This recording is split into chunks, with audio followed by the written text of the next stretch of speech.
Welcome back, you night owls. Tonight we drift straight into the clamour and quiet of a medieval army after sunset, when battle lines soften into snoring camps and the real enemy becomes the cold. You can almost picture it already. Rows upon rows of tents, flickering firelight, the distant whicker of horses. The day's shouting has hushed, the clang of armour has been stilled, and yet survival still hangs on the edge of a blade. Because night in the open fields of Europe is no gentle lullaby. It bites, it seeps, and it punishes anyone foolish enough to think war ends when the sun goes down. You, bundled in your rough cloak, shuffle toward a tent that smells faintly of wood smoke, sweat, and damp wool. Inside, you'll discover just how fragile human warmth can feel under the vast, merciless stars. And yes, if you're hoping for a cosy 8 hours of slumber, spoiler alert, you probably won't survive this if you don't play your cards right. Cold is an executioner, silent and efficient. Armies that marched confidently by day could be reduced to stumbling wrecks by night, and frostbite did not care whether you were a nobleman in gilt plate or a farmer dragged from the fields to fight. So, before you get comfortable, take a moment to like the video and subscribe, but only if you genuinely enjoy what I do here. And while you're at it, tell me in the comments where you're watching from and what time it is for you right now. There's something amusing about imagining you tucked into bed in Tokyo, or curled up on a couch in Toronto, hearing about medieval frostbite at 2 in the morning. Now, dim the lights, maybe turn on a fan for that soft background hum, and let's ease into tonight's journey together. The first thing you notice about a medieval tent is not comfort but compromise. Unlike the gear you might haul on a camping trip today, nylon domes that laugh at drizzle, foam mats that insulate you from the earth, these tents are more like temporary barns. Heavy canvas, or wool, sometimes coated in tallow or oil to shed rain, stretched over wooden poles. They flap when the wind kicks up, they sag with damp, and when the cold creeps in, they offer little more than a shield from the bite of the air. Step inside one, and you'll find not a serene refuge, but a smoky, crowded box of breath and bodies. The smell of damp wool clings to everything, and every exhale fogs up in the chill. Picture yourself lowering down onto a floor that's just earth, trampled, uneven, sometimes strewn with straw if you're lucky. That straw is your mattress, and it scratches at your skin even through your tunic. It helps keep you off the worst of the wet ground. But straw is a double-edged sword. Too damp, and it rots beneath you. Too dry, and it becomes a tinderbox waiting for one stray ember from the fire you dare not build too close. If you have a cloak, and most soldiers did, you spread it out as both blanket and bedroll. Cloaks were the all-purpose tool of medieval life, acting as coat, sleeping bag, and sometimes even tent wall in a pinch. Of course, the officers' quarters look different. A captain or knight might have rugs stolen from some plundered hall, layered furs to cushion him, maybe even a brazier smouldering at the tent's heart. Step inside his space, and suddenly the cold doesn't feel quite so murderous. But you are not so privileged. You're one of the rank and file, your body still aching from the march, your stomach never quite full. And tonight, as the wind rattles the canvas and some unlucky guard outside coughs his lungs raw, you wonder how many men around you will wake stiff and blue by morning. One mainstream fact about medieval campaigning is that many armies actually avoided winter battles altogether. Campaigning season traditionally stretched from spring to autumn, when roads were passable, supplies were easier to gather and tents did not become frozen coffins. Armies disbanded or returned to quarters before the real cold set in. But wars are messy things, and ambition often ignores the weather. Famous exceptions abound. Think of Edward III's winter siege of Calais, or the Burgundian armies trudging through frost. And when those campaigns dragged into December, the soldiers' survival strategies were every bit as important as their swordplay. Now, here's a quirky tidbit to savour while you adjust your imaginary cloak. Sometimes soldiers resorted to heating stones in campfires, wrapping them in cloth and slipping them beneath their bedding to radiate warmth through the night. Picture the medieval equivalent of a hot water bottle, except it's a soot-streaked rock that occasionally scorches holes in your blanket. Innovation born out of desperation. Other men swore by rubbing animal fat into their skin to seal in warmth, though you can imagine how well that went down when everyone already smelled like unwashed boots and rancid stew. Still, historians don't always agree on the finer details of camp life. There are arguments over whether tents were widely used by ordinary soldiers or if they were luxuries reserved for officers. Some accounts insist that rank-and-file troops simply huddled beneath makeshift shelters, cloaks pulled over their heads, using the leeward side of wagons as walls. Others argue that large armies carried standardised tents, often communal, where whole groups of men crammed together shoulder to shoulder. The truth is probably somewhere in between, varied by region, wealth, and the generosity or stinginess of commanders. As you imagine yourself lying there on that scratchy straw, the sounds around you form their own lullaby. Snores like sawing logs, the occasional groan of someone shifting, the rhythmic clank of a sentry pacing with his spear. The air is heavy with smoke from campfires that drift through the tent flaps. It stings your eyes and burns your throat, but without it the cold is worse. Some tents risk a small brazier inside, its glow painting red shadows on the canvas. But every man knows the gamble. Smoke inhalation in the night, a sudden blaze devouring cloth, or worse, an enemy spotting the glow across the field. Do you want warmth or safety? In war, you rarely get both. The cold, meanwhile, is a cunning predator. It doesn't rush at you like a cavalry charge. It seeps. It lingers. It numbs your toes first, then your fingers. You curl tighter, pulling your cloak over your head, exhaling into the fabric for a moment of trapped warmth. You've seen men wake with frost clinging to their hair, like the night has powdered them in white ash. You've seen leather stiffen into boards and metal freeze to bare skin. Your breath rattles out in little clouds, and you think of home, of a hearth fire, of a real bed. And then you remember, there's no home to go back to until this war ends. Humour has a way of sneaking into misery, though. A soldier might mutter that at least lice don't like the cold as much, or joke that his wife probably enjoys the peace and quiet of him being away freezing to death. Gallows humour keeps spirits from sinking as low as the temperature. Someone nearby might even start a low song, cracked and wavering, more to distract from the chattering teeth than to entertain. The tune rises and falls, blending with the howl of the wind outside until it lulls you, not into comfort, but into resignation. You roll onto your side, the straw crunching beneath you. You tuck your hands into your armpits, trying to keep blood flowing.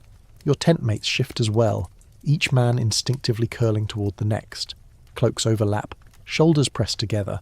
The human body, fragile alone, becomes a furnace in groups. The stench of unwashed men and stale sweat is overwhelming, but you bear it because it keeps you alive. Tomorrow you'll march again, and you'll need every ounce of energy you can cling to tonight. Still, the question gnaws at you. Why does anyone endure this? Why did armies risk winter at all? The answer is both simple and tragic, because rulers demanded it, because sieges didn't wait politely for spring, because a king or duke decided his claim to land outweighed your toes, your lungs, your sleep, and so you endure. You close your eyes against the smoke, against the dim lamplight.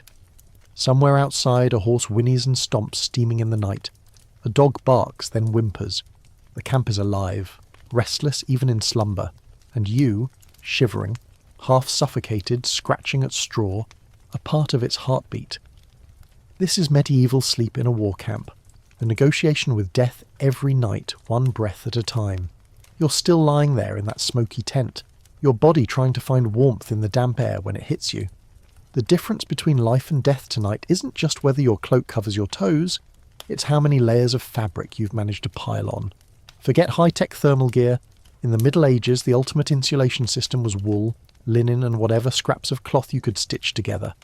And trust me, you will never look at your wardrobe the same way after realising that medieval soldiers essentially turned themselves into walking onions, layering fabric until they were fat with warmth. Think about it. Linen, light and breathable, sits closest to your skin. It keeps sweat from soaking everything else, and it's far easier to wash than wool. Over that, wool tunics or hose trap heat.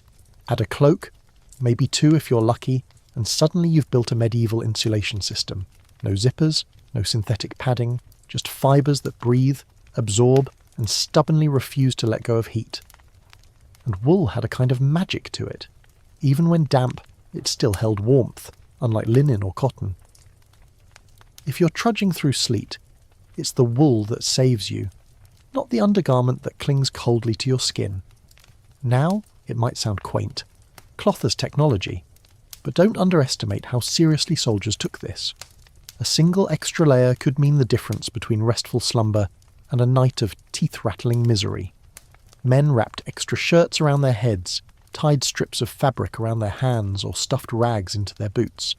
Picture yourself sitting on the ground, winding a strip of torn linen around your toes before sliding them back into cracked leather shoes. It isn't stylish, but it's practical. Medieval fashion wasn't about runway glam. It was about survival when your breath froze mid-air. Here's a mainstream historical fact that's often overlooked. Armies deliberately issued extra woolen garments for winter campaigns. Chronicles mention supplies of cloaks, mittens and hose, delivered in bulk when the weather turned harsh. Nobles often provided these at their own expense, though usually more for their retainers than the poor foot soldiers. And wool wasn't just clothing, it doubled as bedding. Roll up your cloak during the day and it becomes a pillow. Spread it at night and it's both mattress and blanket. Soldiers relied on it the way you rely on your phone charger. Without it, you're not surviving the night. Of course, there's always room for strange improvisations. Here's a quirky tidbit you might not expect. Some accounts suggest that soldiers would even layer parchment or thin sheets of leather beneath their tunics for extra insulation. Imagine sliding into bed with a parchment sheet. Half blanket, half crinkly noisemaker. It's hardly comfortable, but desperate times make desperate fashion choices. And if you happen to have access to furs, layering those over wool was like stepping up from economy to business class. A fox pelt across the shoulders could turn a shivering wreck into someone who at least had a fighting chance at a warm doze. Still, scholars can't quite agree on how effective all these layers really were. Historians still argue whether most foot soldiers truly slept in multiple garments, or whether they stripped down at night to keep their best clothing dry for the march. Some sources describe men sleeping fully clothed, armour piled at their side, cloaks drawn tight. Others suggest stripping off sweaty outer layers to let them dry, curling up in the undertunic instead. Which is true, probably both, depending on the army, the weather, and the paranoia level of each soldier. Imagine the horror of waking to find your only dry tunic frozen stiff because you wore it straight to bed. So here you are, layer upon layer, swaddling you like some lumpy wool-wrapped caterpillar. Each garment itches in its own special way. Linen scratches your skin, wool chafes your neck, and every seam digs in as you try to shift on your bed of straw. But there's comfort in the weight, in the muffled warmth it brings. You cocoon yourself tighter, tugging the last corner of your cloak around your head, trying to leave no part of you exposed to the night. Outside, the wind whistles across the plain, but inside your makeshift onion shell you cling to the illusion of safety. Humour, again, has its place. Soldiers joked about how many layers they'd need before they resembled stuffed sausages or waddling sheep. Someone always complained that his own wool smelled like a wet goat, and, to be fair, it often did. Imagine trying to nod off while every breath brings a whiff of lanolin and damp fur, not exactly lavender-scented sheets. Still, there's laughter in the tent. A man might boast that he's clever enough to have borrowed an extra cloak from a comrade. Another mutters that his mother would kill him if she saw how he treated the good wool hose she knitted. Even misery has a way of bonding men together. And then comes the problem of condensation. The more you bundle, the more you sweat. That sweat soaks into linen, seeps into wool, and by dawn it turns clammy, chilling instead of warming. You may have fallen asleep snug, but you wake damp and miserable. It's a cruel trick, the body trying to save itself, only to betray you when the temperature drops hardest before sunrise. That's why some soldiers swore by loosening their layers just before bed, while others pulled everything tighter. Arguments about the right way to layer probably sounded like our modern debates over whether to sleep with socks on. Only in their case, it wasn't just preference, it was survival. Layering wasn't only about clothing. Sometimes men layered their bedding too. Straw, then a cloak, then a pelt if available, then another cloak on top. The middle layers trapped heat, much like a sandwich of warmth. Others dug shallow pits in the ground, lined them with leaves or hay, and then layered cloth above. Crawl in, and you're both buried and insulated. You may not be comfortable, but you'll be less likely to freeze. It's the medieval version of an air mattress, only instead of memory foam, you get decomposing grass and the faint smell of livestock. One thing layering did accomplish was psychological comfort. To be bundled tightly, to feel the heft of fabric pressing against you, gave the illusion of being shielded. That illusion was powerful. In a world where cold could kill as swiftly as an arrow, simply believing you were prepared meant a better night's rest. and rest was worth everything. Because exhaustion was another kind of enemy, creeping into your bones, dulling your reflexes, making tomorrow's march or fight more dangerous than it had to be. Of course, not everyone had equal access to layers. A knight might have a trunk carried by squires, filled with cloaks, furs, and spare tunics. He might sleep beneath embroidered covers looted from some conquered hall. Meanwhile, the poor archer or spearman had whatever he marched in. If his one cloak tore, if his hose wore thin, then layering was no longer an option. It was a memory. Inequality in clothing was just another reminder that war, even in sleep, played favourites. Imagine the small acts of barter and theft that went on. A man trading an extra knife for a fur lining. Another sneaking a woolen wrap from a wagon. In the cold, morality softened just like candle wax. Warmth was priceless. And when you picture yourself in that tent tonight, remember, every extra layer you have probably came at someone else's expense. So you curl tighter, half asleep, half listening to the restless coughs of the camp. The layers scratch, they pinch, they smell. But they also keep you alive. You whisper a silent thanks to the sheep who unwillingly donated their wool, to the nameless weavers who spun the cloth, to the countless women who stitched hose and tunics. Without them, your bones would be icicles by dawn. And as you drift towards sleep, the thought lingers. Every fold of fabric is a shield, not just against cold, but against despair. The night wears on, and despite all your wool and linen layers, you still feel the ground's chill creeping upward through your spine. That's when you realise clothing is only half the battle. The real question is what lies beneath you. And in the Middle Ages, what you slept on could matter just as much as what you slept in. Enter the scratchy, stubborn world of fur, hides, and every makeshift bedding solution soldiers could scrounge. You've already learned that straw was a common go-to, but tonight, let's peel back the cloak and see how medieval soldiers transformed the raw materials of the world around them into something that resembled a mattress. Spoiler, if you were picturing memory foam, you're in for a rude awakening. Picture yourself unrolling a pelt across the tent floor, its edges curling from age, the smell of animal musk still lingering despite rough tanning. That hide isn't just decoration, it's insulation. A thick ox hide or deer skin creates a barrier between your body and the damp earth, holding heat better than bear cloth ever could. Soldiers prized these whenever they could get them, and not just for bedding. Hides were multi-purpose. A ground cover one night, a rain shield the next, even lashed across wagon frames to patch a drafty wall. The animal that once pulled a plough or grazed in a field now cradles you in its last act of usefulness. One mainstream historical fact is worth noting. Furs were so essential that armies often confiscated them during winter campaigns. Chronicles tell of commanders demanding contributions of fur-lined garments from towns, stripping monasteries of stored hides, and distributing them among their troops. It wasn't generosity, it was pragmatism. Soldiers without bedding froze, and frozen soldiers didn't fight. In some cases, nobles travelling to war carried entire bundles of furs, knowing that their luxurious pelts might keep them alive where common cloth would fail. Imagine a knight lying on sable or fox fur while his squire tried to make do with a goat hide stiff as wood. And here's a quirky tidbit to chew on while you scratch at your imaginary straw pillow. Sometimes soldiers use sacks stuffed with feathers plucked from unlucky geese or chickens. Feather beds in a campaign tent might sound like an absurd luxury, but for officers, it was reality. There are records of men hauling feather mattresses on carts, determined to sleep softly even at war. Now, of course, lugging a mattress across muddy roads isn't practical for the average archer, but if you were higher up the food chain, your bed might genuinely fluff around you while your soldiers cursed the stones under their cloaks.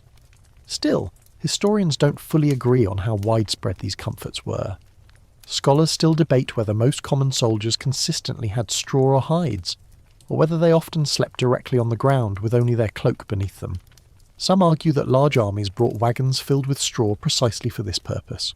Others counter that straw rotted quickly, infested with vermin, and was rarely available in sufficient quantity for thousands of men. So when you picture bedding tonight, know that your mental mattress is stitched together by patchy evidence. Sometimes straw, sometimes hides, sometimes nothing at all but mud. Let's not sugarcoat it. Lying on hides wasn't glamorous. Imagine curling on a stiff cowhide, its uneven surface pressing into your ribs, its lingering barnyard aroma wrapping around your nose. Yet compared to frozen dirt, it felt like heaven. Some soldiers even lined hides with moss or hay, creating layered insulation. It's a bit like making a sandwich.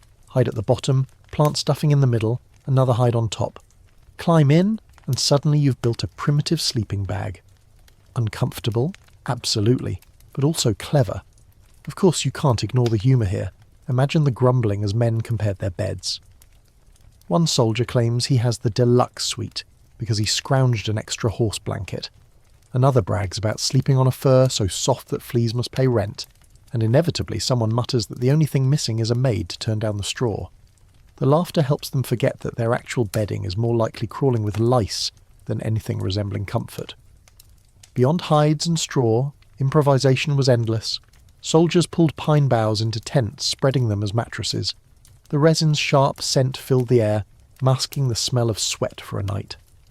Others stuffed sacks with dried leaves, building lumpy pillows.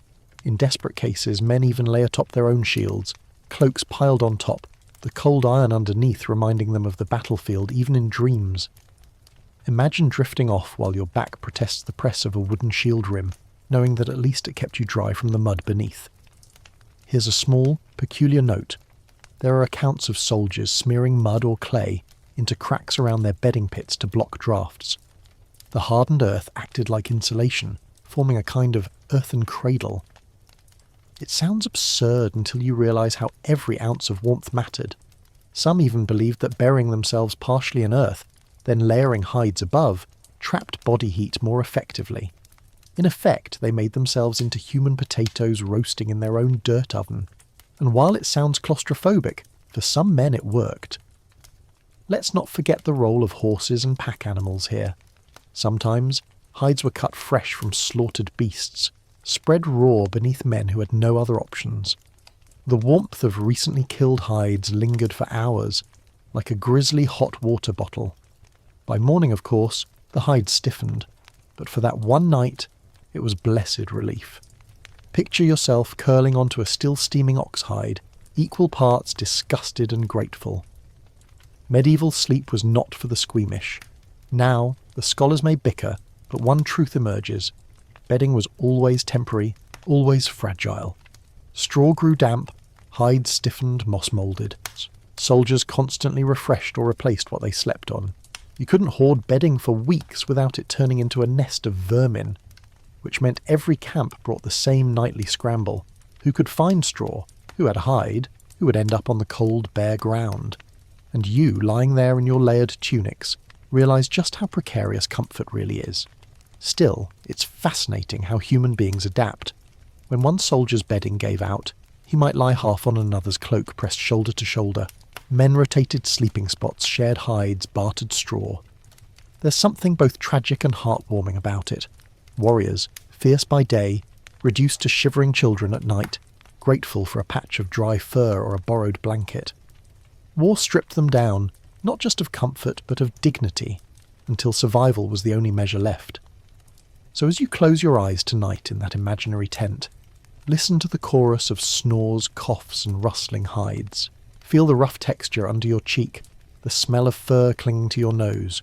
You're wrapped not in luxury, but in ingenuity, in the raw, stubborn determination of men who refused to let the cold claim them without a fight. And though you might long for a feather mattress, you find yourself surprisingly grateful for the cowhide pressing into your ribs, because at least it means you're still alive. The night deepens, and you're already swaddled in layers, sprawled across a patchwork bed of straw, hides, and whatever scraps you manage to claim.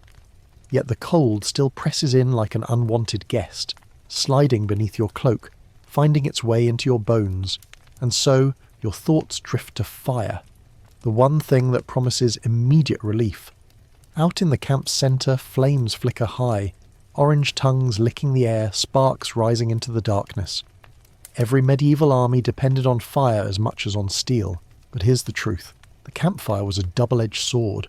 You shuffle toward it in your mind's eye, cloak pulled tight. The closer you get, the more you feel its warmth prickle your cheeks and thaw your stiff fingers. You sink down onto the dirt, joining the ring of soldiers hunched around the blaze. Their faces glow in the firelight, half hidden by steam rising from damp wool and wet boots held out to dry. For a moment, everything feels almost normal. Men laugh, argue, poke at the flames with sticks. But the gamble of the campfire is never far away. One mainstream fact about medieval campaigns is that fire wasn't just for comfort, it was a necessity for cooking, melting snow and boiling water. Without it, bellies went empty and disease flourished. Fires provided light for repairing gear, drying clothing, and even heating arrowheads for battle. An army could hardly function without fire. Yet, every soldier knew the risks. One careless ember and a tent stuffed with straw bedding became a funeral pyre.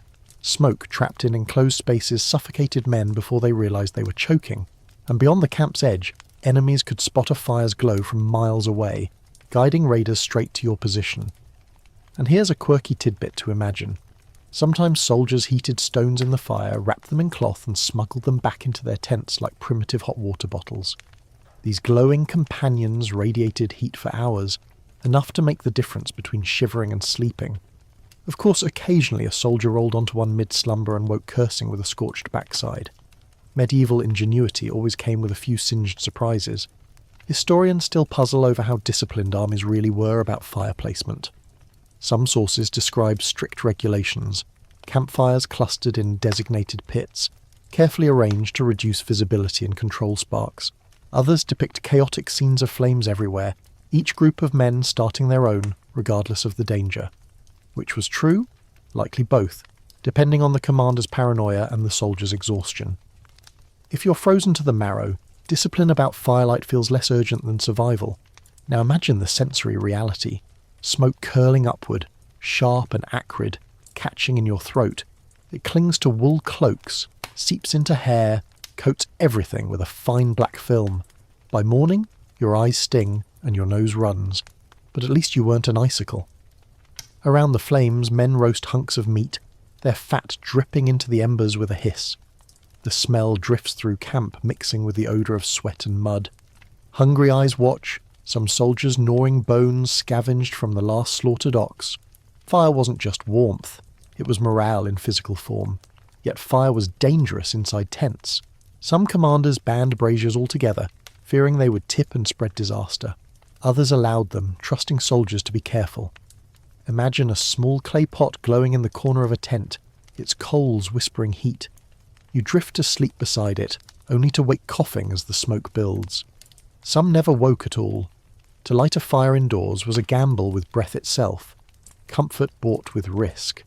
And still, many soldiers took that gamble, because the alternative was frostbite gnawing their toes. The campfire was also a stage. Around it, gossip flowed, stories were told, songs rose into the night. Men bragged about past campaigns, cursed their commanders, or recited prayers aloud. One soldier might carve wood by the firelight, another polish his blade, another stare silently into the flames, thoughts wandering to a distant home. In that circle you glimpsed the humanity of an army, hardened fighters reduced to weary men chasing a scrap of warmth and camaraderie. Sometimes humour sparked as brightly as the fire itself. Someone would joke that the sparks were angels trying to escape, or that the fire's crackle was the voice of saints whispering encouragement. Others teased the man who fell asleep too close, his cloak smoking as the edges curled. And yes, there were always practical jokes, slipping a damp log onto the blaze to send a cloud of steam over your comrades, or pretending to toss someone's boot into the flames. Laughter rolled through camp in waves, even as the cold nipped at the edges. But beyond the laughter lurked danger. Fires revealed camps. During night marches, many armies forbade lighting them at all, fearing enemy scouts. Imagine trudging through snow in darkness, your stomach growling, your limbs trembling, denied the single comfort of flame because it might betray your position. Discipline meant cold, and cold meant misery. No wonder men cherished fire when they had it, huddled as close as possible practically in each other's laps until sparks scorched their cloaks. Sometimes the fire itself became a weapon. Burning brands were hurled at siege engines, coals catapulted over walls, or entire villages torched to deny shelter to enemies. But in the quiet of the night camp, the fire was less about destruction and more about survival. It was a fragile line between life and death, flickering in the wind. You might stare into it, eyes heavy and feel hypnotized, lulled towards sleep even as you shiver. And then comes the cruel irony. Fires fade. By dawn, embers glow faintly, no longer enough to warm. Soldiers stumble out to feed them, shivering as they add wood, only to find supplies dwindling. Armies often stripped entire regions bare of fuel. Forests thinned, villages burned, and still men scoured hedgerows for sticks. In treeless plains they resorted to burning dried dung, the smoke pungent and cloying, but still a blessing against frost. Imagine falling asleep wrapped in smoke that smells more of manure than pine. Not quite the cosy campfire tale you're used to, is it? The gamble was constant. Too close to the fire and you woke choking, burned or exposed to enemy eyes. Too far and you froze, and so you balanced on that line, night after night, praying for warmth that didn't betray you. The fire was both friend and foe, comfort and risk in equal measure. So tonight, as you lie in your imaginary tent, picture the glow of those central campfires flickering across canvas walls. Hear the crackle, the hiss, the laughter, the coughs. Smell the wood smoke and the faint stench of dung burning nearby. And know this, medieval soldiers never forgot that fire, like war, always demanded a price. The campfire's glow fades into embers, and smoke drifts out into the night. You retreat to your tent only to find the chill waiting, sly and merciless, ready to sink into your bones again. You curl into your cloak, but the warmth from the fire is gone. Now survival depends on something far less glamorous and far more intimate. Other people. In the Middle Ages, armies discovered what you may already know if you've ever huddled with friends in a freezing cabin. Shared body heat can mean the difference between waking up with numb fingers and waking up at all. You slide into your patch of straw and there they are, your comrades sprawled shoulder to shoulder, pressed against one another like sardines in a wool-lined can. At first it feels awkward. The closeness, the smells, the scratchy wool rubbing against someone else's beard. But soon, the necessity overrides everything. Bodies radiate warmth, and the more of them pressed together, the more heat stays trapped beneath cloaks and furs. This wasn't about affection or comfort, it was about survival. In an age without down sleeping bags or insulated tents, you became each other's heaters. A mainstream fact worth noting here. Chronicles of medieval campaigns regularly mention soldiers sleeping packed like fish inside communal tents. It wasn't because of space constraints alone. It was because crowding together conserved heat. A single cloak draped over 3 men trapped more warmth than 3 separate cloaks used individually. Commanders knew it, soldiers knew it, and though no one liked admitting it, body heat kept armies alive in bitter winters. And then there's the quirky side. Imagine soldiers deliberately placing the largest or warmest men in the middle of the huddle, joking that they were human furnaces. Some even claim that snuggling up to someone with a full belly made you warmer, as though stew and beer turned into radiators inside the body. There are scattered anecdotes of men letting dogs curl into the pile as well, the animals tucked against chests like furry, 4-legged hot water bottles. Picture yourself half asleep, one arm over a comrade, the other cradling a snoring hound. Not exactly the noble image of chivalric warfare, but undeniably practical. Of course, historians can't resist picking at the details. Scholars still debate how structured this huddling really was. Did armies officially encourage communal sleeping arrangements, or was it just an instinctive behaviour? Some evidence points to deliberate planning, with men assigned sleeping groups to ensure maximum warmth. Others suggest it was a matter of desperation. Whoever was closest when exhaustion hit became your bedmate for the night. The truth likely varied by culture, season, and command style. But whether planned or chaotic, the sight of soldiers pressed together under one sagging cloak was undoubtedly common. Now let's bring this into your imagination. You lower yourself into that crowded tent, your hip bumping someone's knee, your shoulder mashed into another man's back. The air is thick with breath, humid, sour, heavy with the tang of ale and smoke. Every exhale fogs in the dim light, a mist that lingers before vanishing into the canvas above. The straw beneath crunches, and a muffled curse drifts from the man whose ribs you accidentally elbow. But slowly the warmth builds. One by one, bodies shift, settling into positions that minimize gaps. Knees tangle, arms drape, cloaks overlap. The group transforms into a single, tangled organism whose sole purpose is to keep itself alive until morning. And humour always worms its way into the awkwardness. Someone inevitably mutters that he didn't sign up to marry his bunkmate. Another quips that at least the fleas are warm too, enjoying their own little feast in the huddle. Laughter ripples through the group, low and weary, but it cuts the tension. For a moment you forget the cold. Soldiers joked about awarding themselves best pillow honours, depending on whose shoulder was least bony. In the strange intimacy of war, men learned to laugh at what would otherwise break their dignity. But it wasn't just tents. On the march, when supplies ran low, or when camps were too exposed, soldiers often dug shallow pits, lined them with straw, and then climbed in together. 2, 3, even 4 men might lie jammed inside, cloaks spread above them like a shared roof. The earth walls trapped warmth, their bodies heated the pit, and though they woke stiff and sore, they woke alive. Imagine wriggling into a human sandwich of mud, straw and sweat, trying to convince yourself that this is good enough. Here's another strange little note. Some chronicles hint that sleeping in groups wasn't only about warmth, it was also about safety. Thieves prowled camps at night, and men alone were easy prey. Together you could defend your gear. That's right. Huddling like penguins was a way to protect both your body heat and your boots. Losing either could be catastrophic. And yet, the strategy had its flaws. Too many bodies in a small tent meant condensation, sweat, and stench. By morning, everything was damp.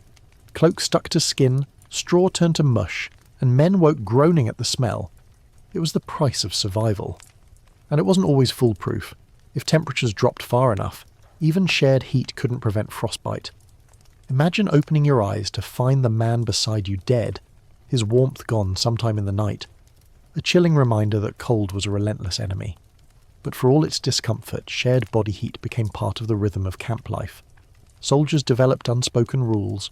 Don't hog the cloak, don't kick your neighbour, don't roll away and leave the others to freeze. Violating these rules meant waking up to glares, or worse, icy silence from men who would no longer share their warmth. In a medieval army, your social skills could literally keep you alive. Now, picture dawn breaking. The canvas glows faintly as sunlight seeps through, and slowly the huddle stirs. One man sneezes, another stretches, a third groans about someone snoring all night. Cloaks are untangled, limbs pulled free, and the group emerges like a pile of laundry unravelling. The air outside is still sharp, the frost still clings, but for a few hours the shared warmth carried you through. You survived the night because of bodies pressed shoulder to shoulder, because necessity overruled embarrassment. There's something strangely poignant about it. Fierce warriors, armed and armoured, reduced at night to creatures clinging together like frightened children.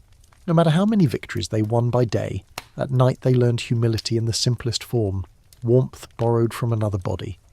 And as you imagine yourself rolling free of that heap, stiff and sore but still breathing, you realise that the line between life and death in the Middle Ages could be as thin as the space between two shoulders.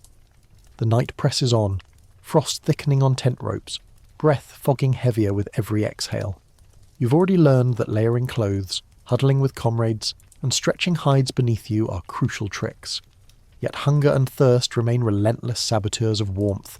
It's not enough to pile on cloaks if your belly is empty. Fuel is needed for the inner furnace. And so medieval soldiers, much like you might on a miserable winter evening, turned to food and drink. Broth, ale, and stronger spirits all promised warmth in the belly, even if sometimes the promise was little more than an illusion. Imagine yourself slumping down by a dying fire, bowl in hand. Steam curls up from a thin broth, little more than bones boiled with scraps of barley or cabbage. The taste is plain, greasy, sometimes gritty with ash if the pot hasn't been cleaned in days. Yet as you sip, heat spreads down your throat into your chest, a small trickle of comfort against the encroaching cold. It isn't just nutrition, it's psychological warmth, the sense that something hot is filling the void. A full belly may not replace a fur blanket, but it makes misery bearable. One mainstream fact is this: armies relied heavily on soups, pottages, and thin stews during campaigns, not just for nutrition but for warmth. These dishes were easy to stretch, easy to cook in great kettles over a fire, and perfect for feeding masses of men with whatever scraps could be scavenged or requisitioned. Chronicles from the 100 Years' War and other long campaigns mention soldiers lined up with wooden bowls, waiting for their ladle of hot liquid. In bitter weather, that moment was as treasured as any victory. And here comes the quirky detail you probably didn't expect. Some soldiers swore by carrying onions or garlic. not only as food but as a kind of internal heater. Raw cloves were chewed before bed, believed to spark warmth and even ward off illness. The stench must have been overwhelming inside a packed tent. Imagine a dozen men all breathing garlic-laden fumes. But perhaps that smell, sharp and biting, gave them a kind of morale boost too. You might complain about your neighbour's garlic breath now, but in a medieval camp, it could mean a comrade with more energy to march in the morning. Of course, the most famous warmth-inducing liquid was alcohol. Beer, ale, mead and wine were staples of medieval life, far safer to drink than raw water, and far more pleasant in cold nights. Soldiers passed around jugs, each swig burning slightly as it slid down. For a short while, it felt like heat blooming inside the chest. Spirits, when available, had an even stronger effect. A sip of brandy could make a man swear he was invincible to frost. But here's where historians disagree. Scholars still debate whether alcohol genuinely helped soldiers endure the cold or whether it betrayed them. On one hand, it did create a flush of warmth by dilating blood vessels near the skin. On the other, that very process caused heat to escape faster, leaving men more vulnerable to hypothermia. Some commanders reportedly forbade excessive drinking in bitter weather, fearing men would fall asleep drunk and never wake. Others encouraged it, preferring soldiers to be merry and drowsy rather than shivering and restless. Which approach was right? The evidence is hazy, as it often is when alcohol is involved. Picture the scene inside a tent. A group of soldiers, cloaks draped around shoulders, passing a battered jug from hand to hand. They laugh louder with each swig, jokes growing bolder, songs erupting in slurred voices. For an hour, maybe two, the cold feels distant. A man thumps his belly proudly, boasting that the ale has lit a fire inside him. Another staggers out to relieve himself in the snow, returning with cheeks red and a grin wide. But by dawn, the illusion cracks, heads pound, limbs ache, and the warmth they thought they'd bought with drink turns to leaden exhaustion. Still, given the choice, most soldiers would drink again, because in that moment of laughter and heat, misery eased. Not all relied on alcohol alone. Herbal infusions, what we'd now call teas, were also used. Mint, sage or chamomile steeped in hot water offered both warmth and, according to contemporary belief, medicinal properties. A warm cup in hand, even if weak, was enough to make the night feel survivable. Soldiers carried dried herbs in pouches, steeping them whenever fires and water allowed. Imagine the steam rising in a dark tent, the soft fragrance of mint cutting through the stench of smoke and sweat. A rare moment of gentleness in an otherwise harsh life. There's even evidence that soldiers believed certain foods held magical warming qualities. Spices like pepper, ginger and cinnamon, luxuries from trade routes, were treasured not just for flavour, but for the heat they brought. Of course, ordinary soldiers rarely tasted them, but nobles sometimes shared spiced wine or dishes with their retainers. Picture the envy in a tent when a knight sips mulled wine while foot soldiers gnaw on hard bread.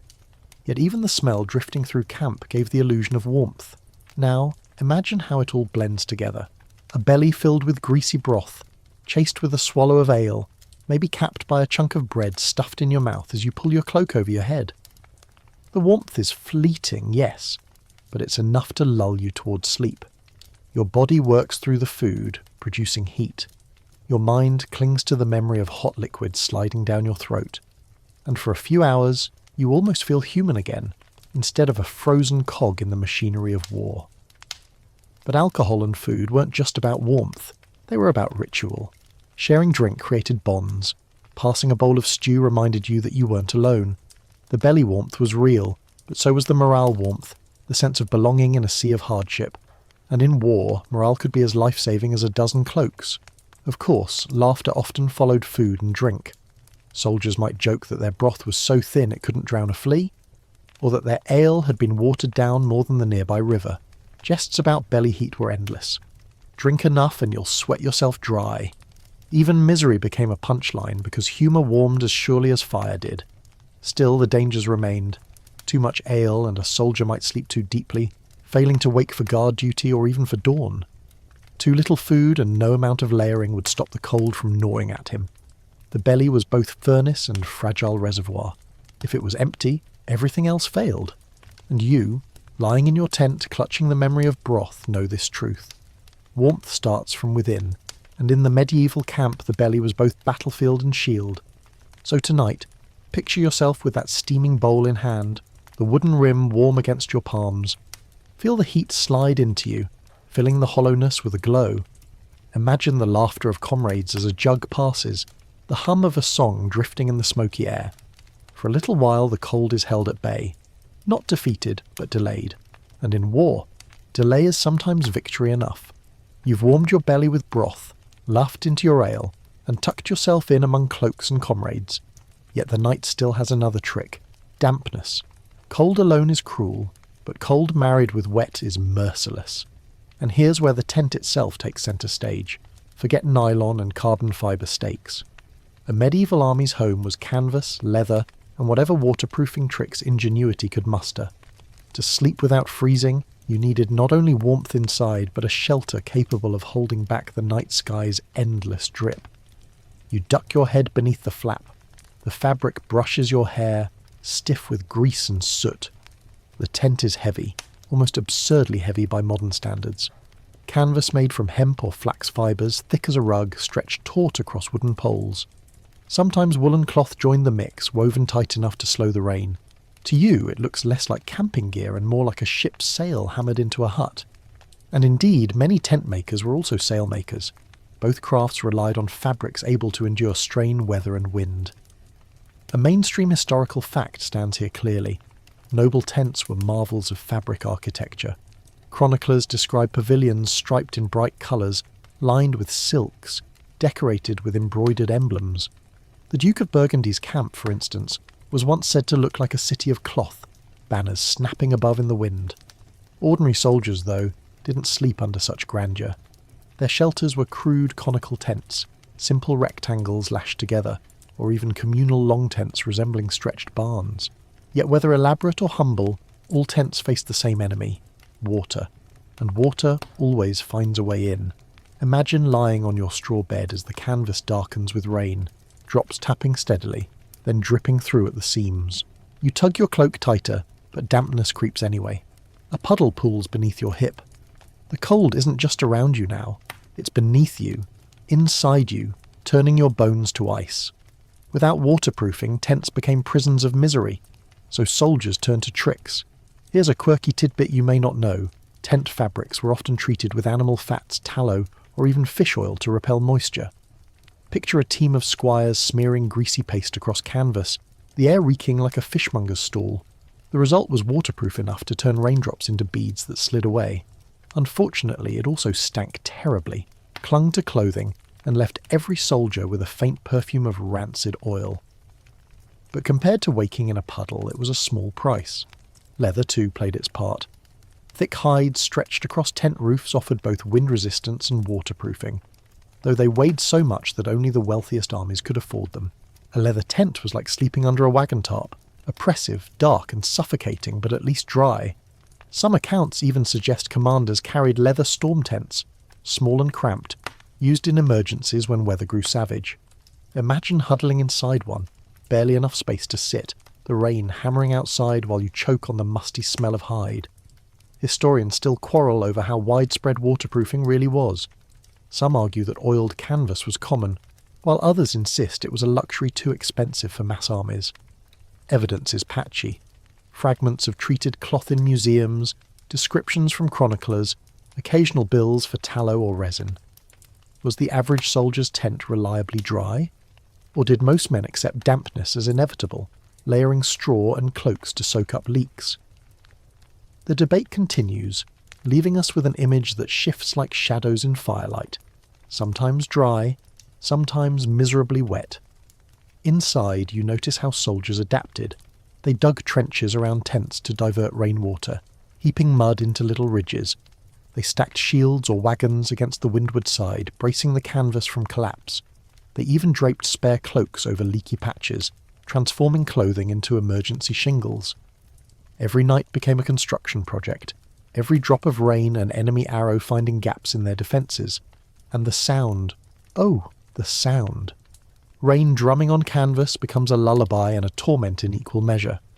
At first it soothes, steady and rhythmic, but as the hours stretch on, the drip, drip, drip through seams grows maddening. You lie there counting drops like sheep, each one plopping into a puddle near your ear. Sleep slips away, replaced by a grim acceptance that dawn will come with soggy boots and dampened spirits. Of course, laughter seeps in even here. Soldiers joke that tents were like sieves designed by God himself, letting through just enough water to remind you of your sins. Others teased each other about snoring so loudly that the rain itself tried to drown them out. In the gloom, humour became the only dry thing left. Fire, ironically, made things worse. A brazier inside a tent filled with damp canvas quickly created condensation, dripping from above as though it rained indoors. Soldiers cursed as they shuffled bedrolls trying to avoid the worst leaks. The smarter ones opened small flaps near the top, creating primitive ventilation. The less cautious simply endured, their cloaks heavy with moisture by morning. One image lingers, the stark difference between noble and common shelters. Step into a knight's pavilion, and you'd find rugs insulating the ground, hangings blocking draughts, braziers glowing safely in corners. Silk linings even shed droplets, trickling them down to channels cut in the floor. Outside, his men crouched in threadbare canvas, listening to rain soak their straw, teeth chattering in the night. War was cruel, but comfort always had its hierarchies. Still, there's something admirable in the ingenuity of the poor. A soldier might lash branches into a makeshift frame, stretch his cloak across it, and call it a tent. Others burrowed into the lee of a hill, piling brush for shelter. Improvised or official, waterproofing was always an act of defiance, a refusal to surrender to the sky. By morning, the camp smells of wet wool, damp leather, and smoke clinging to everything. The canvas walls drip as soldiers stumble out, blinking against grey skies. Cloaks are shaken out, boots wrung, hides stretched to dry. Complaints fill the air, but so does laughter because they've survived another wet night. And survival, once again, was the only victory that mattered. So when you imagine yourself crawling back into your medieval bed tonight, remember the roof above you. It might be greasy canvas, stiff leather, or a sagging patchwork of cloaks. It might drip, it might stink, it might collapse in the wind. But it is a barrier, however imperfect, between your fragile warmth and the endless sky. And sometimes, that thin, greasy barrier was enough to keep death waiting until another day. You've tucked yourself under greasy canvas, bellies warmed by broth and ale, and huddled tight against comrades. The campfire has faded to embers. Most of the men are asleep, breathing heavily in that damp and smoky air. But the camp itself never truly rests. Outside the sagging tents, footsteps crunch over frost, cloaks swish in the wind, and spearheads gleam faintly in the moonlight. It is the rhythm of guard duty, rotations that carve up the night, ensuring that while most men sleep, a few remain shivering sentinels against both cold and danger. And here lies another curious truth of medieval warfare. Sometimes the best way to keep from freezing wasn't to lie down at all, but to keep moving. Imagine you're roused after only a few hours of rest, a rough hand shaking your shoulder. Your watch. You groan, half asleep, half frozen, but you drag yourself upright. Cloak around shoulders, spear in hand, you shuffle out into the night. The cold slaps you awake instantly, harsher than any commander's bark. But as miserable as it feels, there's a strange irony. Movement warms you. While your comrades stiffen on damp straw, you pace the perimeter, blood pumping, breath streaming in clouds. Guard duty was hated, yes, but it was also one of the surest ways to keep body heat alive in a merciless winter. Here's a mainstream fact. Organised rotations of night watch were standard in medieval armies. Chronicles detail strict schedules, with men taking turns in watches that lasted 1 to 3 hours, depending on the army's size and discipline. The practice wasn't just about catching enemies sneaking close, it was about survival. A camp without watchmen could be overrun by raiders, or even just have its supplies plundered while everyone slept. Fires needed tending, horses needed checking, and men needed waking if something went wrong. Guard duty was the thin line between a camp and a massacre. And yet, beyond the practicality of defence, these rotations had another effect. They kept some men warmer than others. Here's a quirky tidbit. Some soldiers preferred watch duty in bitter cold, claiming they returned warmer than those who slept through. Pacing, stamping feet, even swinging arms or doing squats by the fire kept the blood flowing. Men joked about dance patrol, stamping in clumsy rhythm to ward off frost. Meanwhile, comrades who stayed buried under cloaks often woke stiff, shivering and sluggish. It was a paradox. Sleeping risked freezing, while moving gave the illusion of warmth, even if it cost precious rest. Of course, historians still argue about the strictness of these rotations. Some accounts suggest commanders enforced them rigidly, with severe punishment for negligence. Others describe chaotic, half-asleep guards barely standing upright, sometimes bribing others to take their shift. Did soldiers really patrol diligently in every army every night? Or were many watches sloppy, more symbolic than effective? The debate lingers, leaving us to picture both possibilities. The disciplined pacing of alert guards, and the drowsy leaning of men nodding off on their spears. But let's step into the cold for a moment. You're outside the tent now, boots crunching on frost, the canvas walls glowing faintly with candlelight inside. The camp stretches around you like a small city, dotted with fires, shadows shifting with every gust of wind. Somewhere a horse snorts, breath steaming. A dog trots by, tail low. Your job is simple. Keep eyes open, keep moving, keep the fire from dying out. You stamp your feet in the dirt, clap your hands together, blow into your fingers. Each step becomes its own battle against stillness. And you know, if you stop, if you lean too long against that spear, the cold will claim you as surely as any enemy's blade. Humour sneaks even here. Guards teased each other about sleepwalking on duty, or bragged that they could stay awake longer than the next man. Someone might mutter that the enemy wouldn't dare attack, not because of steel, but because they'd choke on the stench of garlic breath drifting from the tents. Another might laugh that pacing in circles was training for dancing at the next village feast. Laughter was thin in the cold, but it was something. The watch wasn't just about movement, it was about fire. Guards tended the embers, throwing on logs, stirring coals, or sometimes using dry dung when wood was scarce.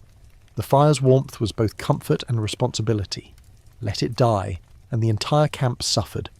Too much flame, and the glow betrayed positions to scouts beyond the ridge. Guards bore this weight silently, hands outstretched to the blaze, both loving and fearing its light. Sometimes patrols extended beyond the camp. Groups of 2 or 3 trudged into the night, circling the perimeter, listening for suspicious sounds. The crunch of snow, the crack of a branch, the eerie silence that sometimes falls just before dawn. Each noise tested nerves, and while these men marched, they stayed warmer than anyone asleep on sodden straw. The body, after all, prefers motion to stagnation when winter strikes. And yet the cost was exhaustion. Imagine stumbling back into your tent at dawn, cheeks raw, cloak stiff with frost. You collapse onto the straw, too tired to shiver, only to be shaken awake for morning drills an hour later. Guard duty was warmth bought at the expense of sleep, and fatigue could be just as deadly as cold. Commanders knew this, rotating men as best they could, though often too few bodies meant too many hours awake. Occasionally men skipped guard duty by bribing comrades with food or drink. "I'll give you half my ration if you take my watch." The arrangement was common enough that commanders railed against it, but hunger and exhaustion made men pragmatic. Those who stayed warm and moving often ended up with fuller bellies too, thanks to these deals. It's worth remembering that noble officers had their own arrangements. Knights rarely walked guard duty themselves, leaving that misery to squires and retainers.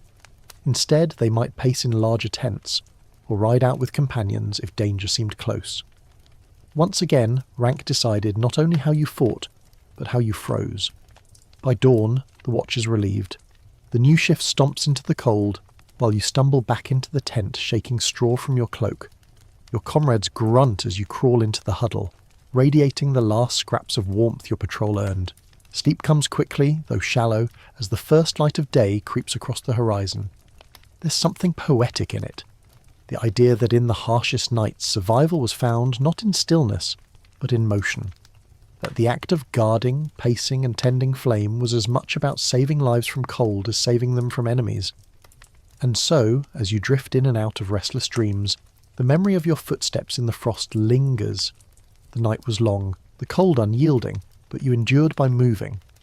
The night is half spent, and you've already shuffled through layers, hides, tents, fires, and even guard duty pacing. Yet in the medieval camp, Warmth sometimes came from a source far less glamorous and far more fragrant: the animals tethered nearby. Horses, oxen, mules, and the occasional stubborn donkey. These weren't just beasts of burden hauling wagons by day. By night, they became radiators of heat, steaming towers of flesh that soldiers learned to exploit for survival. Picture yourself stepping outside your tent after a restless doze. The cold hits like a slap, sharper than any reprimand. You stumble toward the horse lines where dozens of beasts stamp their hooves, snort clouds into the frosty dark, and shift against their tethers. Even before you reach them, you feel it. Waves of warmth rising off their flanks. Soldiers knew it well. A body pressed against a horse's side might mean the difference between shivering till dawn and waking with all your toes intact. A mainstream fact anchors this image. Medieval chronicles and military manuals alike note the centrality of animals in camp. They weren't just transport. They were essential to the army's ecosystem, and though few records dwell on the intimacy of soldiers curling up beside them, the logic is undeniable. Horses radiate immense heat. Their hides warm even in bitter frost. In some regions, peasants even kept livestock inside cottages for the same reason. Armies, lacking cottages, did the next best thing. They treated their animals like living campfires. Here's a quirky tidbit that will stick in your mind. Some soldiers swore that the smell of horse breath kept them warmer, as though the beast's steaming nostrils exhaled blessings onto their frozen faces. Imagine resting your head against a muzzle, breath gusting across your cheek, rank with hay and oats but blissfully warm.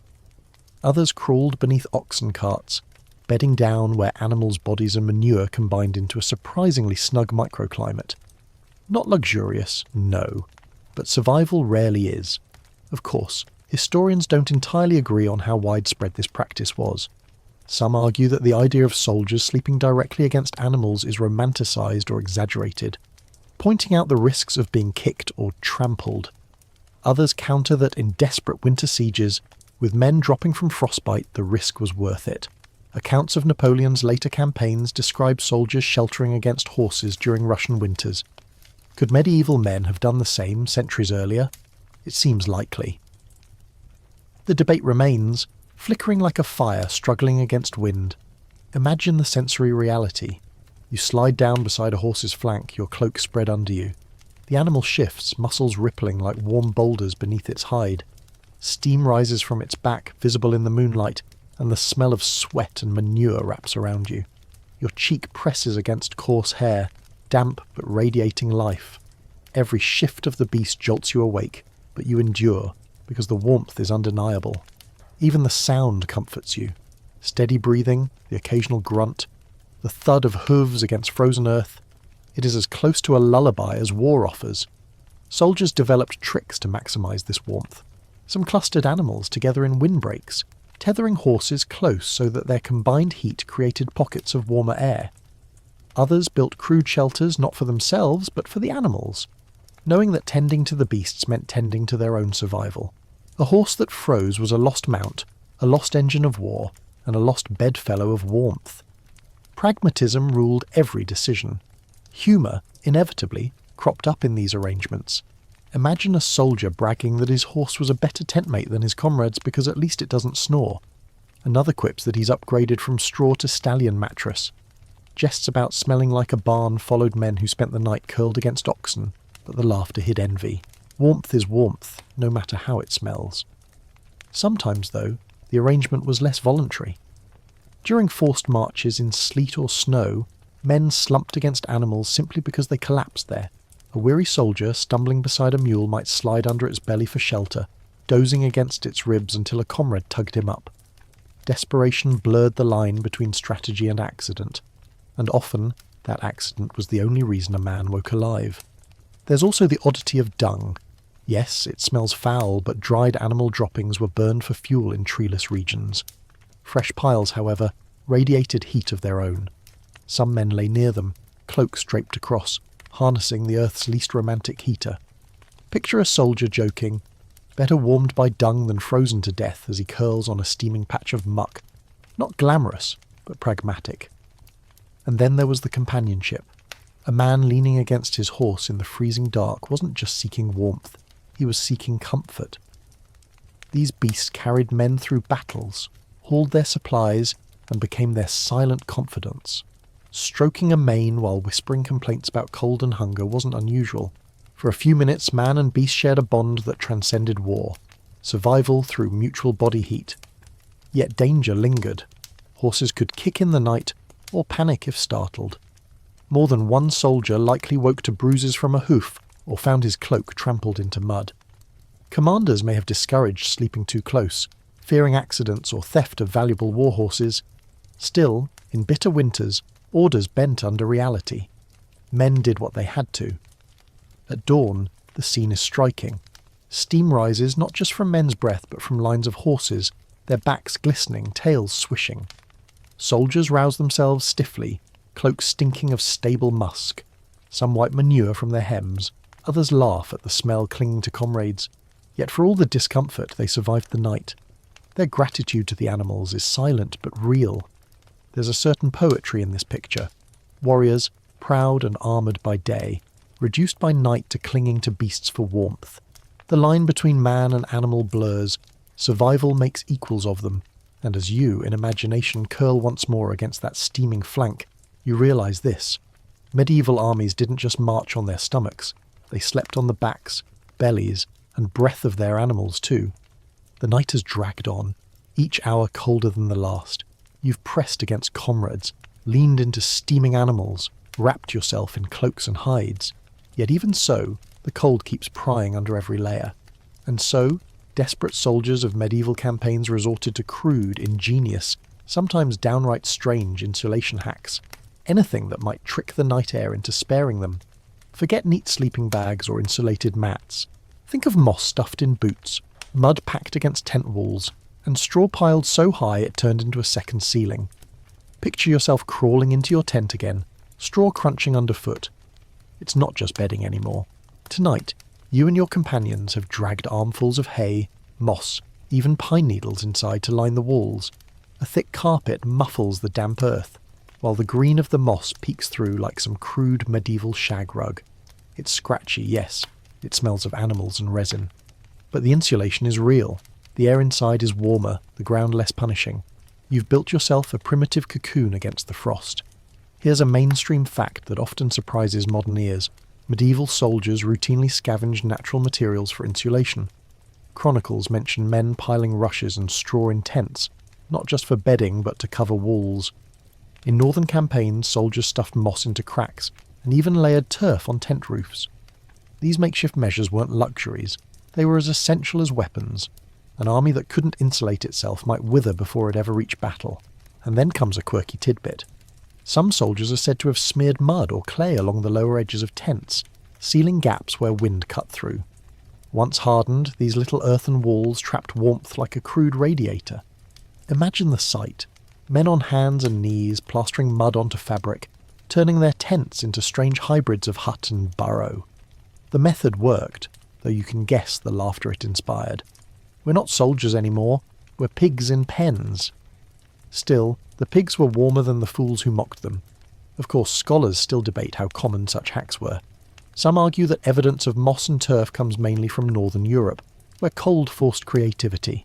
Others think soldiers everywhere experimented constantly, because desperation knows no geography. Did English archers in France really bother lining their tents with hay? Or was it mostly the armies trudging through Scandinavia and the steppes? Historians can't agree, leaving us with a picture that's part fact, part imagination, and entirely human. Now lean into the sensory side. You're lying on a mound of straw, the air thick with the smell of dried grass and mould. Every shift makes the stalks creak, sending dust into your nose until you sneeze. Yet beneath that irritation is comfort. The ground's chill doesn't seep so quickly. Your hips don't ache from frozen earth. You can almost trick yourself into believing you're back home on a farm lying in a hayloft, until the man beside you snores like a war horn and ruins the fantasy. Humour grew naturally out of these hacks. Soldiers joked that if the war dragged on long enough, they'd simply turn into moles tunnelling underground for warmth. Others laughed that at least the straw gave fleas something to eat besides themselves. Practical jokes abounded too. Stuffing a comrade's boots with moss so his toes squelched when he tried to march, or piling hay so high on one man that he woke looking like a scarecrow. Even in freezing misery, laughter insulated spirits as much as moss insulated bodies. There's also the trick of layering clothing with natural fillers. Some soldiers stuffed straw between tunic and cloak, creating bulky but warm padding. Picture yourself waddling like an overstuffed goose, every movement rustling. Effective? Yes. Dignified? Not at all. Still, in a world where dignity froze faster than fingers, the rustle of straw-lined clothing was a welcome soundtrack. Another trick was to build windbreaks. Soldiers stacked shields, wagons, or even bundles of brush along the windward side of tents. Others dug shallow ditches and lined them with sticks or mud, creating pockets where air grew stiller. You'd crouch in one, cloak pulled over, and feel the immediate difference. Primitive engineering at its best. Not beautiful, but functional. And then there's the oddest method of all, layering dung. Yes, you heard that right. Dried animal droppings weren't just fuel, they were also insulation. Packed against the sides of tents, they hardened into crude walls, surprisingly good at blocking drafts. Soldiers joked grimly that they were fortified by filth, but those walls worked. Imagine the smell seeping into your sleep, acrid and earthy, yet warmer than canvas alone. Survival leaves no room for squeamishness. Still, not every hack succeeded. Moss grew damp and moulded. Straw attracted vermin. Mud walls cracked when frozen, leaving gaps worse than before. Some men woke with rashes from sleeping on pine needles. Yet even failure taught lessons, and armies adapted with every campaign. The cold forced invention, and invention, however odd, kept men alive. There's something admirable in this picture. Weary soldiers turning a battlefield into a makeshift construction site every night, scavenging whatever the land offered. One man hauls moss, another stomps clay into cracks, another arranges branches into a barrier. They're warriors, yes, but also builders, improvisers, survivalists. And as you curl into your moss-lined nook, you realise that ingenuity was as much a weapon as sword or bow. Dawn comes, grey and heavy, and you rise stiffly from your straw cocoon. The tent reeks of grass, smoke, and sweat. Flecks of mud crumble from the walls. Your cloak rustles with stray stalks clinging to its folds, yet you're warmer than you might have been. The hacks worked, imperfectly, temporarily, but enough. Enough to fight another day, enough to march a few miles further, enough to survive another night. So when you imagine yourself lying down in that medieval tent, don't picture luxury. Picture moss jammed into boots, straw stuffed into sleeves, mud plastered on canvas, and dung stacked into walls. It's absurd, it's uncomfortable, it's itchy and it's smelly, but it's also survival. And survival, in the cold teeth of medieval nights, was the only measure that mattered. The night has been long, hasn't it? You've paced the frost on guard duty, warmed your belly with broth, pressed into the steaming flanks of horses, and stuffed moss into every gap of your shabby little shelter. But here's the unspoken truth of medieval warfare. The cleverest insulation hack of all was simply not to be there in the first place. Season mattered more than any cloak or campfire. Generals, kings and dukes knew that if you could avoid marching in winter, you did. Campaigning was as much about calendars as it was about swords. Picture yourself at dawn in a winter camp. You stumble out of the tent, boots crunching ice, your cloak heavy with frost. Horses wheeze clouds into the pale air. Men shiver as they light reluctant fires. The entire camp feels like it's at war not with another army, but with the season itself. And you start to see why most wars waited for spring. Armies weren't stupid. They knew cold could kill faster than arrows. The rhythm of medieval campaigning followed the rhythm of nature. Here's the mainstream fact. Throughout much of Europe, the campaign season traditionally ran from late spring through early autumn. Roads were passable, harvests could be raided for supplies, and nights were survivable without half the army freezing. Winter, by contrast, was usually a time of disbandment. Soldiers went home to their fields, or nobles retreated to castles. Armies shrank, leaving only garrisons to endure the cold. Campaigning in winter was the exception, not the rule, precisely because no amount of cloaks could match the raw cruelty of January frost, and yet sometimes rulers couldn't wait. Sieges stretched across seasons, dragging soldiers into December mud or February snow. In such cases, survival became legendary. Here's a quirky tidbit. During the winter siege of 1242, soldiers of the Teutonic Order supposedly cut holes in frozen rivers to bathe. claiming it steeled their bodies against the cold. Was this bravado, religious discipline, or desperation? Hard to say. But the image is striking. Men plunging into ice water, then crawling back into fur-lined tents, steam rising off their shivering bodies.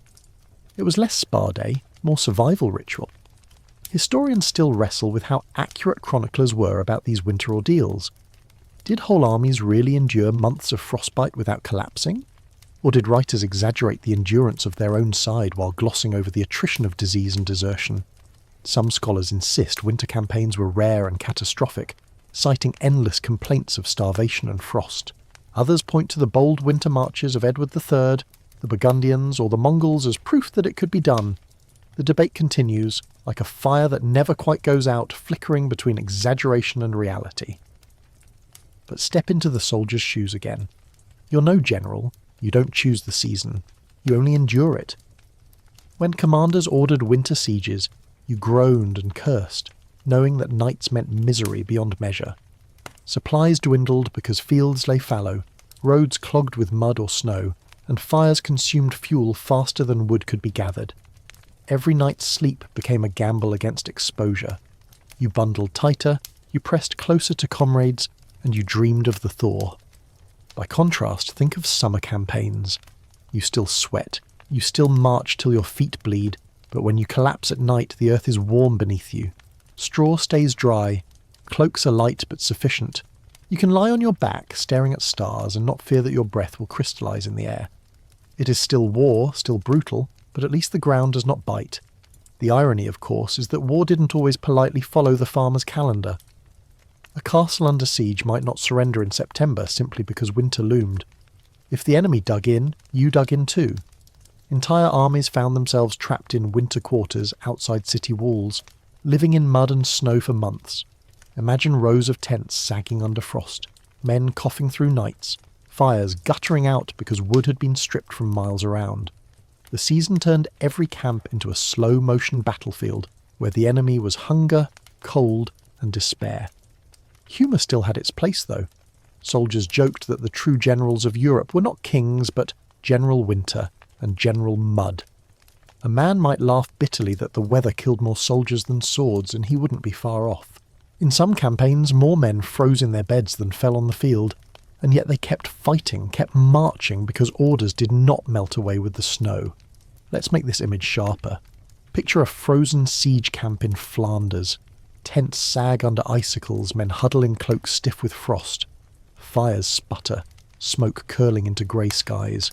Horses paw at the frozen earth, hungry for grass long buried under snow. Soldiers gnaw on hard bread so cold it cracks teeth.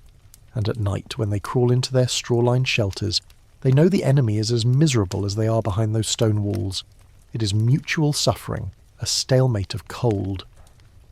Now shift to spring. The thaw has come, roads clear, fields green, rivers swell with melted snow. The camp comes alive again. Men stretch out cloaks to dry, repair tents that survived the winter, and laugh with relief that they can sleep without huddling like sardines. Spring feels like salvation, but it also means war resumes in earnest. The respite is only partial. Still, the memory of winter nights makes the softness of spring air feel almost like a miracle. Seasonal choice was strategy as much as comfort. Commanders calculated whether their armies could outlast the cold, or whether retreat was wiser. Some gambled and lost men by the thousands. Others played cautious, disbanding armies to save lives, only to lose momentum in war. The season shaped campaigns more than any general's genius, and you, a soldier in the mud, felt those choices not as abstractions but as nights spent shivering or sweating. So as you lay down tonight in your imaginary medieval bed, remember, survival wasn't only about cloaks, fires, or bedding. It was about timing. If you were lucky, your commander waited until May.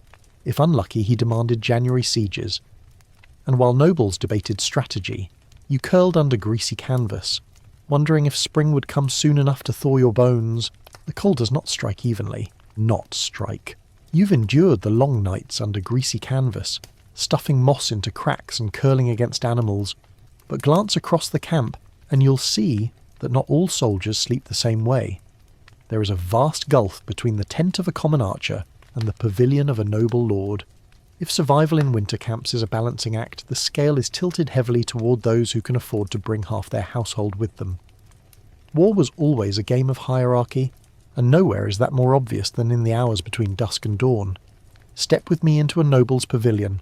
The canvas here is not dull brown or patched with tar. It is bright, striped, emblazoned with coats of arms. Heavy ropes hold it aloft and carpets cover the ground inside.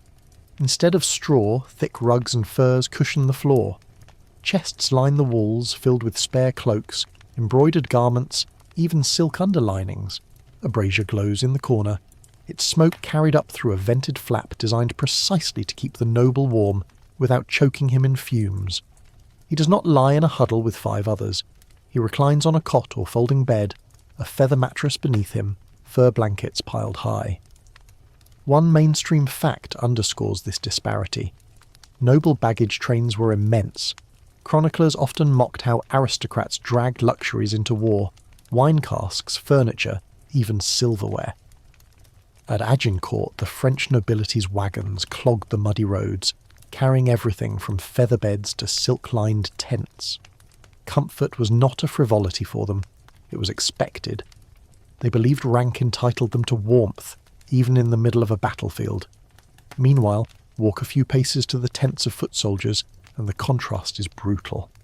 Canvas patched with holes, straw bedding shared among a dozen men, smoke-stinging eyes, as a clay brazier smoulders dangerously in the middle. No featherbeds, no silks.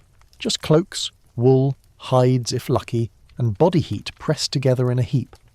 The ground seeps cold into every bone. You cough in the night and taste damp. The noble across the camp dreams warmly, while you calculate whether your one threadbare blanket will hold until dawn.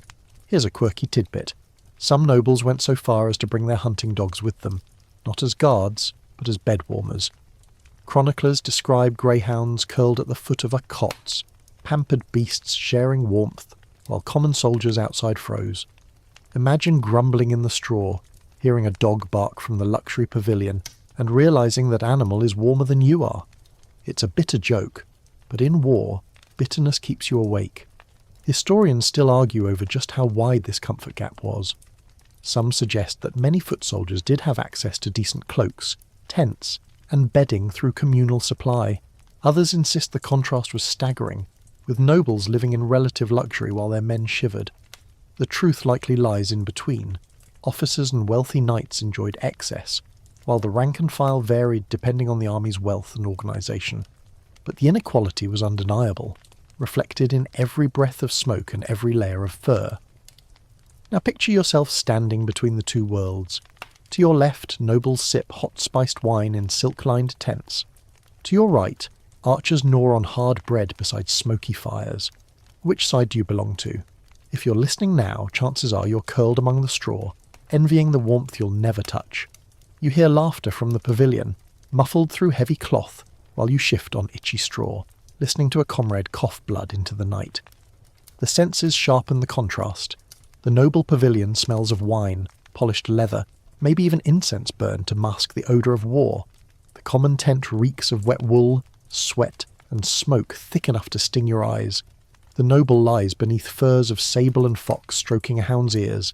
You lie pressed against another soldier's hip, wondering if the fleas will bite through your only tunic by morning. Humour thrived even in resentment. Common soldiers joked that nobles went to war not to fight but to nap in style. They muttered that if rank were decided by who froze least, the poorest man would never see promotion. Some even mocked the idea of noble bravery, suggesting that courage came easier when wrapped in 3 layers of fur. Laughter couldn't erase envy, but it dulled the edge enough to let men sleep. Still, there were moments when lines blurred. In dire cold, even nobles sometimes stripped away pretense. Chroniclers mention knights sharing cloaks with squires, or allowing soldiers into larger pavilions when frost threatened to kill. These weren't acts of charity so much as pragmatism. A dead soldier was a useless one. Yet for the men who experienced it, even one night in a warmer tent must have felt like a miracle. And let's not forget theft. Stories abound of common soldiers redistributing noble comforts. A fur cloak left unattended, a blanket pilfered from a baggage cart, small acts of rebellion against the injustice of warmth. Commanders punished thieves harshly, but desperation often outweighed fear. Imagine sneaking into the shadows, dragging a stolen pelt back to your tent, your comrades muffling laughter as you all crowd beneath it. Justice, medieval style. In the morning, the disparity shows on faces. Nobles rise refreshed, armour polished, voices strong. Common men stumble out bleary-eyed, shivering, coughing, their cloaks stiff with frost. Yet when battle comes, both march side by side into the same mud, facing the same arrows. Cold did not discriminate in the fight, though it certainly played favourites in the night before. As you pull your cloak tighter in this imagined camp, you cannot help but reflect. The medieval army was less an equal brotherhood than a mirror of society. Rank shaped not only how you fought, but how you slept.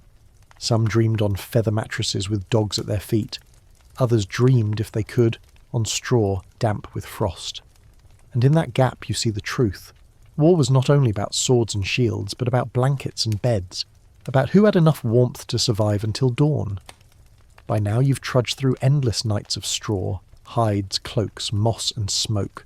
You've envied nobles with their silks and cursed your own damp bedding. But war has always been an arms race, not just of weapons, but of comfort.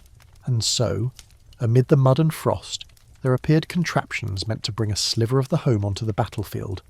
Folding beds, hammocks strung between wagons, and other portable marvels that promised relief, though often proved more burden than blessing. Close your eyes and picture it. Dawn breaking over a weary army, the common soldiers shaking straw from their cloaks, while, nearby, a servant unfolds a noble's bed like some magician producing a trick. Polished wooden legs snap into place.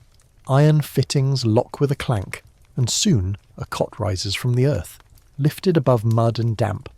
Onto it goes a mattress, sometimes stuffed with feathers, sometimes with straw sewn into sacks, and then blankets, quilts, and furs. Compared to the bare ground, it looks like paradise, and in truth, for those lucky enough to own one, it was. One mainstream historical fact underscores this. Medieval inventories and chronicles mention portable camp beds, particularly for nobles and high officers.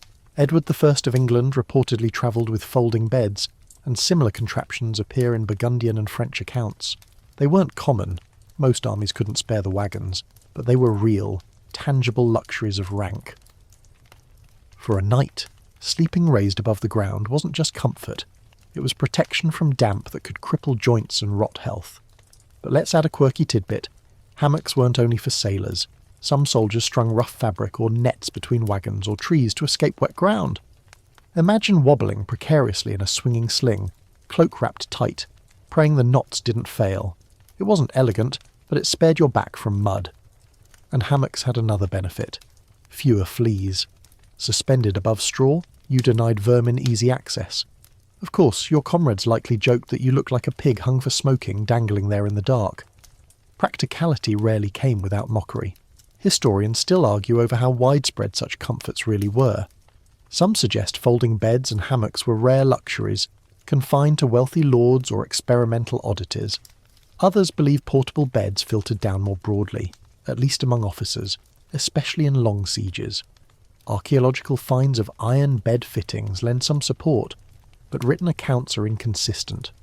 Was the medieval camp truly dotted with cots and hammocks, or were most men resigned to the ground? The evidence leaves us guessing, trapped between fragments of wood and the exaggerations of chroniclers. But let's return to the soldier's perspective. Imagine trudging all day through snow, boots soaked, body aching. You stagger into camp and see a comrade unfolding a makeshift cot. He climbs onto it, smugly raised above the muck, while you spread your cloak on damp straw. The envy burns hotter than any fire. No wonder men joked bitterly about nobles carrying half their bedchambers into war. Yet given the chance, you would do the same. Portable comforts weren't just beds. Folding stools, collapsible tables, and even small chests doubled as furniture. Some nobles dined at camp on proper tables, slept on cots, and wrapped themselves in embroidered quilts, while their men chewed crusts sitting on mud. The disparity was galling, but also practical. Nobles needed rest to command effectively. At least that's what they told themselves. And then there's the sensory side. Picture lying on a portable cot, raised a hand's breadth above the earth, No damp seeps into your bones, no straw pokes into your back. Instead, the wood creaks faintly as you shift, blankets heavy across your chest. A brazier flickers nearby, and for a moment you could be home in your hall, not in a frozen field. Outside, though, you hear the coughs and groans of comrades curled in straw. The contrast is sharp, almost cruel. Humour inevitably coloured these scenes. Soldiers teased that nobles might as well carry their wives too, if they insisted on hauling feather beds. Others joked that portable beds were more dangerous than swords. One slip of a cot leg, and down came mattress, noble and all, flat in the mud. Still, envy ran deep. A bed raised above vermin, puddles and frozen ground wasn't just luxury. It was survival disguised as indulgence. Not every attempt at comfort worked. Some contraptions collapsed in the night, spilling their owners into muck. Hammocks tore, wooden cots broke under weight, and transport was always a headache. Wagons groaned under the load, roads clogged, bridges strained. Every extra comfort slowed the march, and commanders fumed as baggage trains stretched miles long. A portable bed might save one man's back, but it risked an entire army's speed. Yet, for those who had them, comforts mattered. In bitter cold, one night of decent sleep could restore strength, keep illness at bay, and sharpen command decisions. Nobles weren't wrong to prize their cots. A general too weary to think might doom thousands. But you, huddled in straw, still mutter curses under your breath, because fairness has never been the coin of war. Some ordinary soldiers improvised their own portable beds. Shields laid side by side, topped with cloaks, became raised platforms. Spare planks stolen from wagons were lashed into crude frames. Even bundles of spears laid under cloaks gave enough lift to escape damp earth. Ingenuity bridged the gap, though never fully. You might rise a little drier, a little warmer, but never as comfortable as the noble sprawled on his feather mattress. Morning makes the contrast even clearer. Nobles emerge from pavilions rested, cloaks draped elegantly, voices strong. Common men stumble from smoky tents, cloaks stiff, eyes bloodshot. The difference is visible in every movement, every cough. Comfort fed morale, and morale fed command. But resentment simmered too, whispered in tents and grumbled by fires. So as you settle into your imagined medieval bed tonight, ask yourself, are you lying on straw, itchy and damp, pressed against comrades? Or are you the lucky few, reclining on a portable cot, blankets piled high, a brazier warming your toes? The gulf is wide, but both belong to the same army. Both march under the same banner. Cold makes no distinctions in battle, but in sleep rank shapes every breath. And maybe, just maybe, the man on straw jokes that when death comes, at least he won't have to carry a bed on his back. Because in the end, every luxury had a cost, and every soldier learned to weigh comfort against survival. The fire outside gutters, smoke curling into the heavy night. You've heard the coughs of soldiers curled on straw, smelled the steaming horses, and envied nobles their feathered cots. Now imagine lying on your cloak, shivering, staring into the dark. The cold gnaws at your bones, hunger twists your belly, and the thought creeps in, what if I don't wake up? In those moments, medieval soldiers reached for something beyond cloaks and fires. Faith, prayer, charms, relics, and whispered words of protection became as vital as hides and straw. If the body could not be kept warm, perhaps the soul could be wrapped in hope. Picture yourself pulling a wooden rosary from your pouch, beads worn smooth by fingers. You clutch it tight, muttering the Lord's Prayer under your breath as you drift into uneasy slumber. Around you, men whisper their own invocations, saints' names, fragments of psalms, pleas to the Virgin to keep frost from claiming them. Faith was more than ritual. It was insulation for the mind, a shield against the despair that cold pressed upon every heart. One mainstream fact stands firm. Medieval armies were steeped in religion. Chaplains marched with troops, conducting mass even in fields of mud. Soldiers carried crosses stitched into their tunics, relics tied to their belts, or holy water sprinkled on their cloaks. When night fell, prayers were as regular as watch rotations. The belief that God or the saints watched over them made men lie easier, even when their cloaks were thin and their tents leaky. But here's a quirky tidbit. Some men relied on charms not sanctioned by the church. amulets of bone, little bags of herbs, or coins etched with strange symbols. These talismans were thought to ward off cold, illness, or even enemy arrows. Picture a soldier slipping a tiny rabbit's foot into his boot, convinced it would keep his toes from frostbite. Another might sew a scrap of parchment with a psalm verse into his cloak. Rational or not, the placebo of protection mattered when you faced knights that seemed bent on killing you. Historians still debate how tolerated these charms were. Officially, the church frowned upon superstitions, branding them as pagan remnants. Yet evidence suggests clergy often turned a blind eye, knowing soldiers needed every scrap of comfort they could find. Was the man whispering to St. Christopher really less faithful because he also carried a rabbit's foot? Or was it all part of the same desperate struggle for reassurance? Scholars cannot quite agree. The line between sanctioned faith and folk magic blurred in the smoky dark of a medieval tent. Now step into the sensory reality. The tent is dim, a candle flickering low. Men lie shoulder to shoulder, cloaks rustling as they shift. Above the wheeze of breath you hear murmurs, some Latin prayers, others crude rhymes whispered like spells. A man across from you fingers a wooden cross, eyes closed. Another ties a charm of herbs around his wrist. The air is thick with the smell of smoke and sweat, but also with intangible hope. For a few moments, faith feels like warmth. Humour had its place even here. Soldiers joked about whose saint was stronger. Yours guards against arrows, mine guards against frostbite. Shall we trade? Another teased that the man with 3 charms was hogging the blessings, leaving none for the rest. Laughter rippled through the gloom, lightening the weight of fear. Even in reverence, camaraderie thrived. Relics held special power. Imagine a knight unwrapping a tiny reliquary, said to contain a saint's hair or bone. He places it at the tent's centre, and the men around him sigh in relief, believing the presence itself wards off illness and cold. Whether or not the relic changed the temperature, it certainly changed morale. Men slept easier under its gaze, which often meant they woke stronger. In war, belief could be as effective as blankets.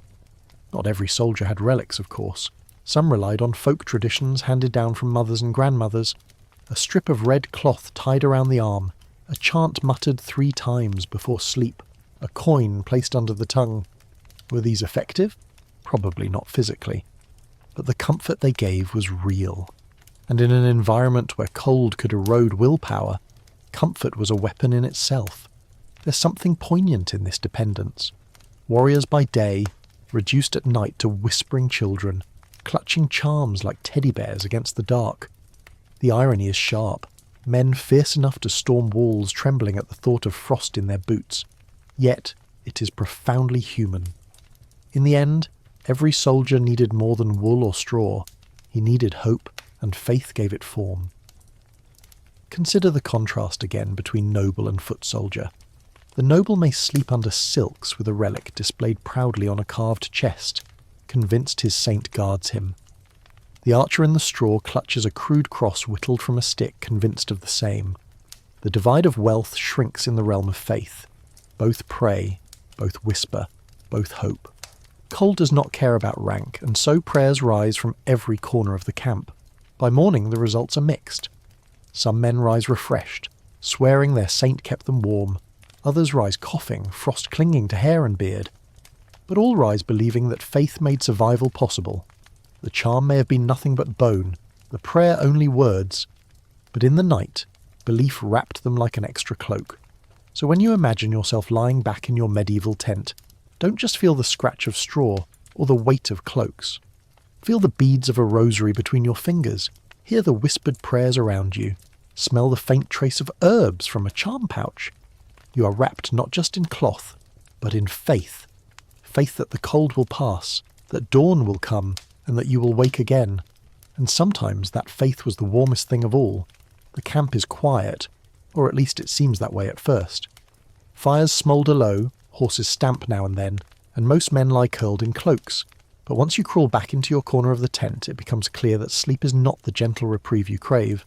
The air is thick with the scent of damp wool, smoke, and unwashed bodies. You scratch at your arm, then your leg, then your neck. Something crawls. You hear another man mutter curses in the dark as he slaps at his chest. Welcome to the uninvited company of lice, fleas, and rats. Survival in medieval camps wasn't just about beating cold, it was about enduring the endless discomfort that came with disease and vermin. Picture yourself lying on straw. At first it seems warm enough, but soon you notice it's alive. Fleas hop with maddening persistence. Lice creep into seams of tunics, gnawing at skin until you scratch raw. Bedbugs nest in straw and hides, biting relentlessly.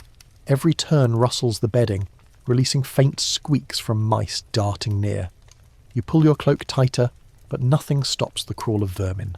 Sleep becomes a battle, your own body the battlefield. A mainstream fact sits plainly here. Disease was the constant shadow of medieval armies. Dysentery, typhus and fevers killed more soldiers than arrows or swords. Close quarters, poor sanitation, and vermin made camps breeding grounds for illness. Chroniclers repeatedly noted armies decimated by flux of the belly or sudden plagues sweeping through tents. Even in the cold, bacteria and parasites thrived, feeding on men already weakened by hunger and exposure. And now for the quirky tidbit. Some soldiers actually believed fleas and lice were a sign of good health, proof that blood still flowed strongly enough to attract them. A few even joked that vermin kept them warm by moving about constantly on their skin, as though the scratching was a kind of fire. It was gallows humour, of course, but in a world where you couldn't escape bugs, joking was all that kept you sane.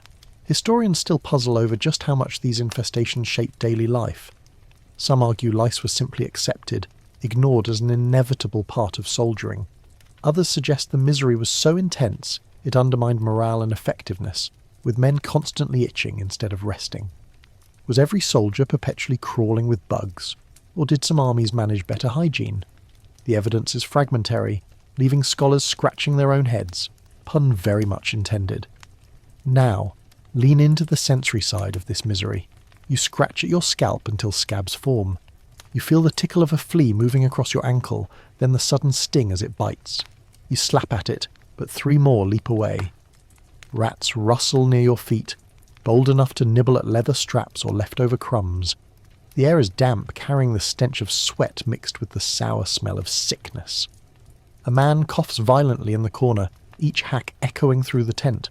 Another groans, clutching his belly, and you pray you're not next. Sleep, when it comes, is shallow and broken. You drift for a few minutes only to jolt awake scratching. Or perhaps a rat scurries across your cloak, its whiskers brushing your skin. The cold might be survivable, but the constant crawl of vermin denies you rest. Fatigue becomes a second enemy, dulling your senses, leaving you sluggish by day. And fatigue in war is as deadly as any sword stroke. Humour still finds a way, though. Men compare pet fleas, boasting about which bites itch worst. They nickname rats after commanders, laughing as they chase them from tents. Jokes about lice forming their own armies circulate, mocking how the bugs march in formation across a man's back. These jests are crude, but they lighten the despair. Laughter scratches what nails alone cannot reach. Yet the threat was no joke when disease spread. Imagine waking to find half your tent groaning, some too weak to rise. Dysentery struck with cruel efficiency, leaving men dehydrated, trembling, and sometimes dead within days. Fevers swept through, contagious and unstoppable. In the cramped cold, illness passed like fire through dry straw. You huddle closer for warmth, but every cough from your neighbour is a dice roll. And still, rituals persisted. Soldiers tried remedies, herbs burned in the tent to drive out vermin, garlic eaten raw to purge sickness, vinegar sprinkled on straw to discourage fleas. Were these effective? Probably not much. But they gave the illusion of control. Men rubbed oil into their hair, believing it smothered lice. They washed in icy rivers when they could, shivering but briefly free of crawling torment. Hygiene was rare, but the attempts revealed desperation. Even nobles weren't spared. A feather bed in a pavilion could harbour bedbugs just as easily as straw. Silks, once damp, became nests for vermin. A knight might recline in furs, but beneath them lice worked happily. Disease crossed rank as easily as arrows on the field. Cold may have favoured the poor, but vermin were democrats, biting everyone with equal hunger. By dawn, soldiers stagger from tents bleary-eyed, scratching constantly, clothes stiff with sweat and smoke. Some cough until their voices crack. Others carry pale comrades who could not rise. The camp is alive with groans, sneezes, curses, and the squeak of rats retreating to wagons. Cold might kill silently, but disease and vermin killed loudly, stealing rest as much as health. There's something sobering here. For all the ingenuity, layers of wool, hides, shared heat, charms, and portable beds, the medieval soldier could never truly escape the crawling army beneath the army. War was fought in two battles, against men with swords and against lice with claws too small to see, and more often than not the tiny enemy won. So as you pull your cloak tighter tonight in this imagined tent, don't just feel the cold. Feel the itch at your scalp, the rustle at your feet, the sour breath of a fevered comrade nearby. You're not just fighting frost, you're fighting for sleep itself. And in the end, sleep is the rarest victory in war. The march has ended, but not the misery. Instead of moving through frostbitten fields, you find yourself trapped, month after month, in a frozen encirclement around stone walls that refuse to fall. Welcome to the siege camp, where armies dug in like ticks on the hide of a city, waiting for hunger, fear, or betrayal to open the gates. If marching in winter was a misery of movement, a siege in winter was misery frozen still. Here, sleep became a drawn-out negotiation with exhaustion, cold, and despair, because you couldn't just push on to warmer ground. You had to stay, endure, and hope the walls broke before you did. Imagine the view. You shuffle from your tent and stare across a field choked with snow or mud. In the distance, the enemy's towers loom, their banners snapping defiantly in the wind. Between you and them stretches a no-man's land of sharpened stakes, trenches, and corpses frozen stiff where they fell.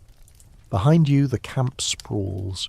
Rows of tents, smoke curling from scattered fires, latrines stinking in the frost. You realise quickly that the enemy is not the only thing besieged. You too are prisoner of this endless cold, chained to ground you'd rather flee. A mainstream fact underscores this bleak picture. Sieges often lasted months, sometimes years, and they consumed armies more through attrition than combat. Disease, hunger, and weather ground soldiers down long before walls crumbled. The 100 Years' War offers endless examples. Calais, Rouen, Orléans, where besiegers endured winters in makeshift camps, shivering in mud as supplies dwindled. Chronicles tell of men reduced to eating horses, dogs, even boiled leather when provisions ran out. And through all of it, they had to sleep somehow, even if that sleep was shallow, damp, and broken by hunger pangs. Now, for a quirky tidbit, some commanders ordered entire wooden siege villages built to house their men during long blockades. These weren't cosy chalets, but crude huts made from planks, turf, and whatever could be scavenged.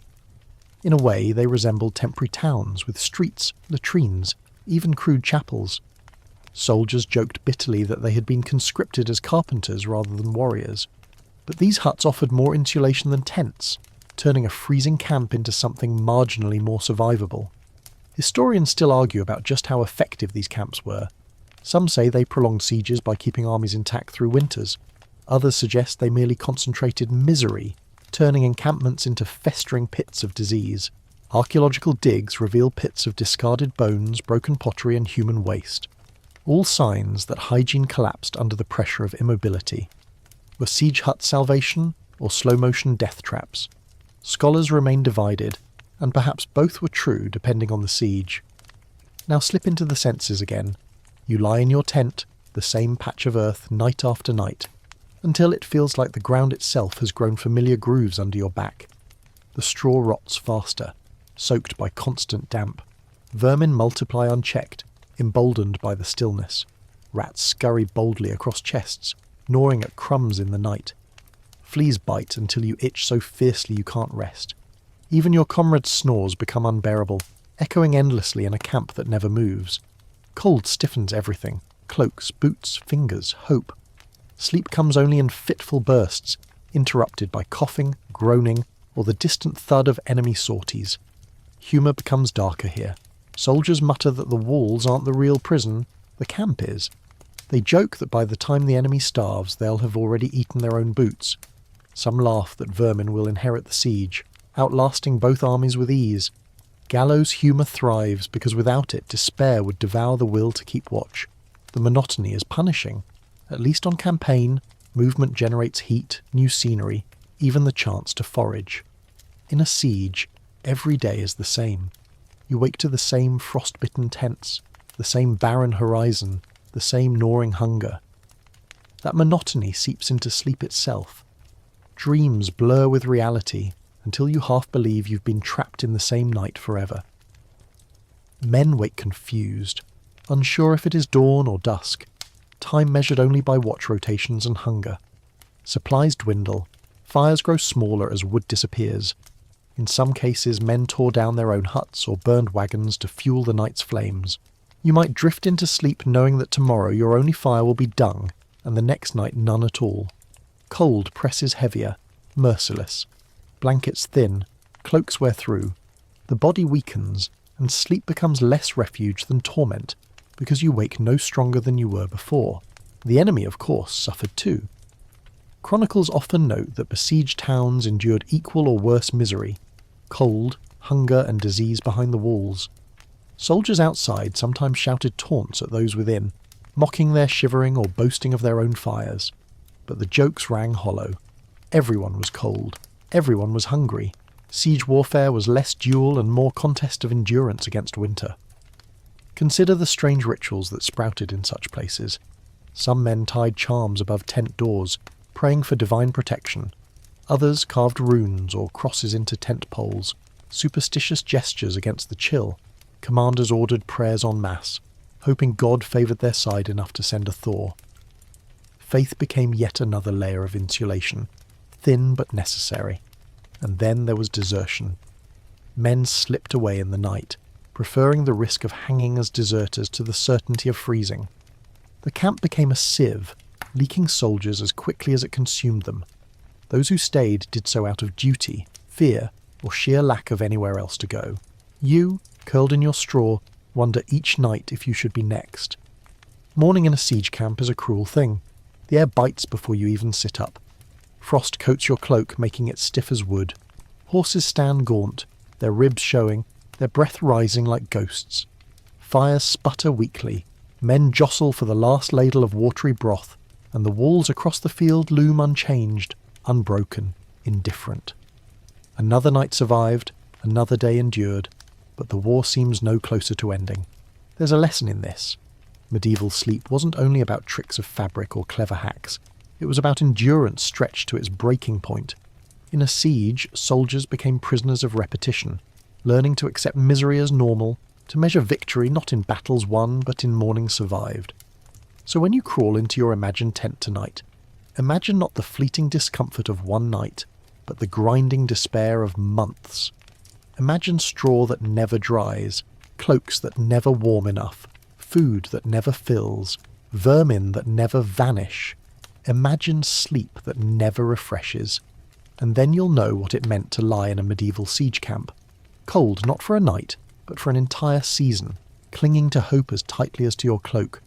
You've slogged through winter marches, shivered in siege camps and curled into straw scratching at fleas. The cold has become its own kind of battlefield, but one thing remains uncertain even now. How much of this misery is truth, and how much is the work of chroniclers sharpening their quills with a taste for drama? Medieval sleep in tents left little trace behind. We don't have reels of film or photographs of shivering men under greasy canvas.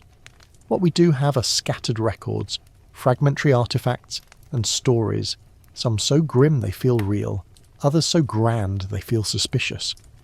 And here lies another battlefield, the clash between fact, exaggeration, and silence. Close your eyes and imagine leafing through a parchment chronicle. The scribe writes of armies frozen in their tents, soldiers dropping stiff in the night like autumn leaves. It's vivid, terrifying, and all too believable. But then, a few pages later, the same scribe claims that a saint's relic kept an entire regiment warm through a blizzard, their tents glowing like lanterns against the snow. Which do you trust? Which reflects reality? Here's a mainstream fact. Medieval armies did suffer immense casualties to cold, hunger, and exposure. Chroniclers consistently note soldiers perishing without a blow struck, entire campaigns faltering in winter. Edward III's men endured bitter hardship during the siege of Calais. The Crusaders outside Antioch froze in their makeshift camps. These are not fabrications. They're supported by logistics records, letters, and archaeological evidence of mass graves. Cold killed, without question. But here comes the quirky tidbit. Some chronicles go to wild extremes, claiming miracles or disasters that strain belief. There are tales of men sleeping on snow without harm because they prayed to the Virgin, or of armies so cold their words froze in the air, only to be heard when thaw came in spring. These stories delight modern readers, but leave historians frowning. Were they metaphors? Exaggerations to highlight divine favour? Or simply medieval humour slipping into the margins? Whatever the intent, they blur the line between history and legend. Historians still wrestle with how literal to take these accounts. Some scholars argue that chroniclers, writing for patrons, had incentives to dramatise conditions, making their lords appear braver, their enemies more pitiful, or divine intervention more obvious. Others contend that behind the embellishments lie kernels of truth. Yes, men froze, but perhaps not in the miraculous or catastrophic numbers described. The debate is ongoing, with each side pointing to different evidence. Were medieval soldiers constantly on the brink of death every night, or are we reading history through the lens of exaggeration? The answer remains slippery, shifting like smoke in a tent. Now slip back into the camp itself. Imagine a soldier groaning on his straw, coughing in the night.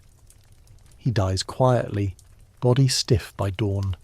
Is his death recorded? Perhaps if he was noble. Perhaps not if he was a nameless archer. Exaggerations often came because the truth, the silent attrition of countless unnamed men, was too ordinary to inspire parchment. Chroniclers preferred grand statements. Thousands perished of cold, rather than men grew weaker day by day until they vanished. In that silence, the reality of medieval sleep is partly lost.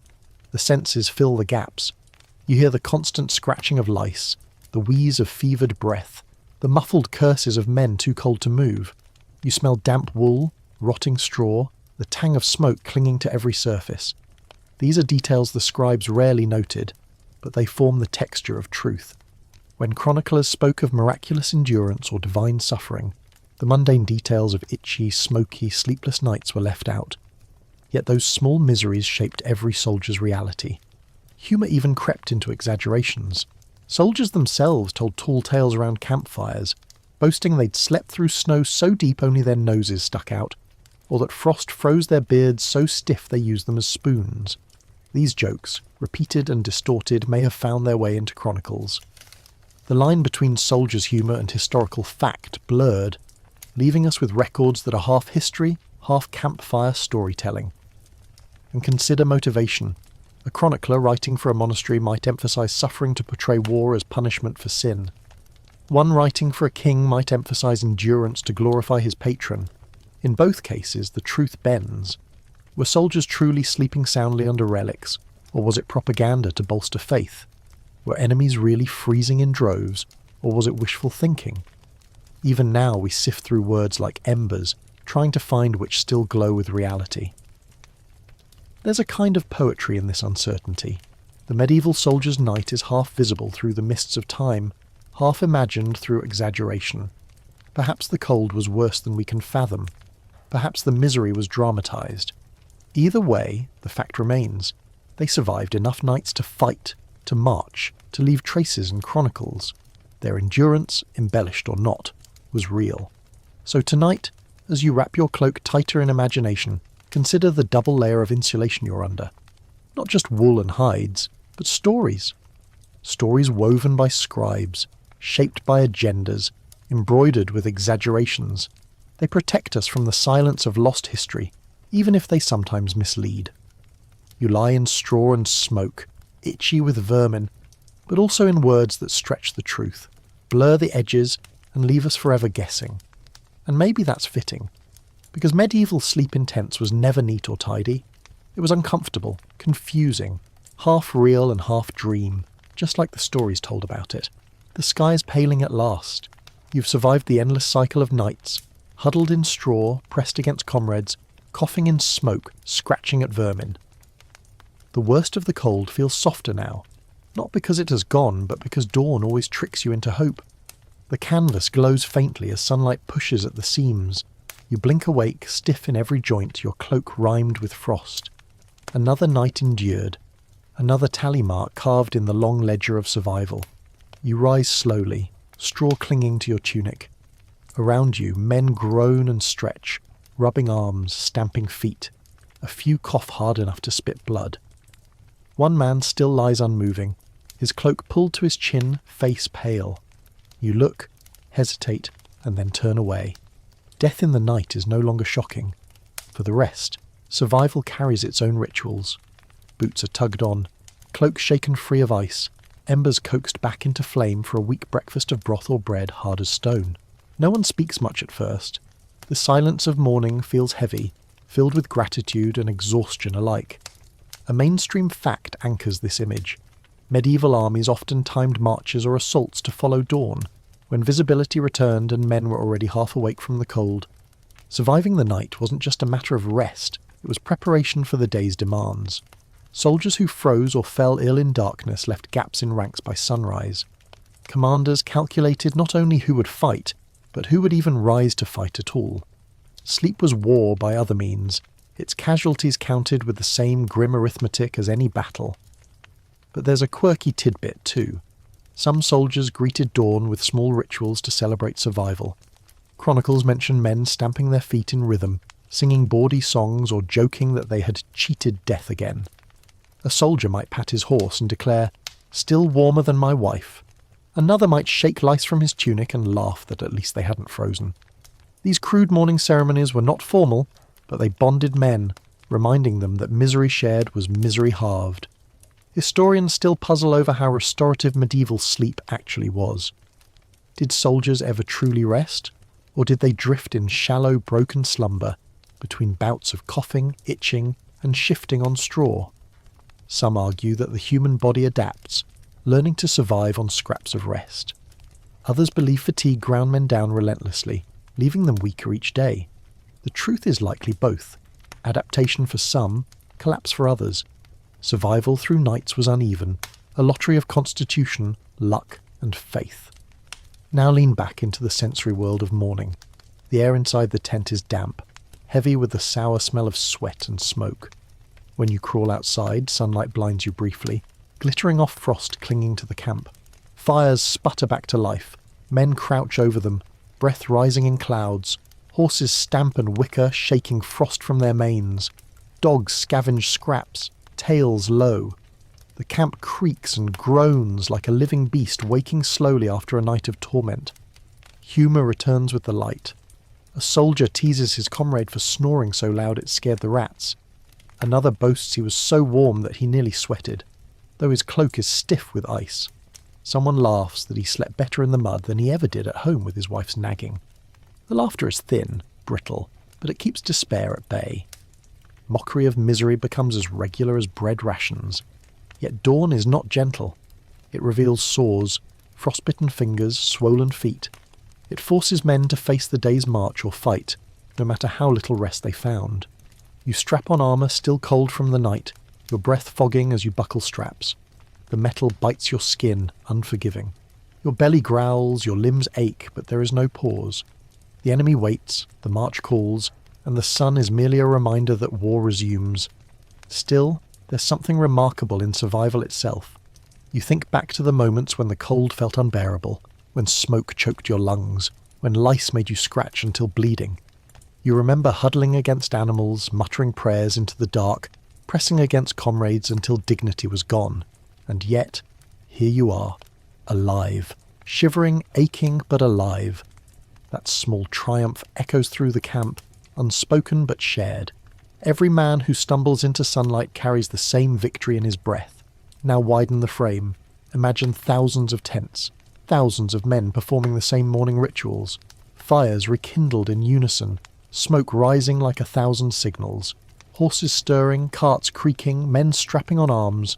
From above, it looks like an anthill waking from frost. Each soldier's private battle against cold and discomfort is part of the larger machine of war.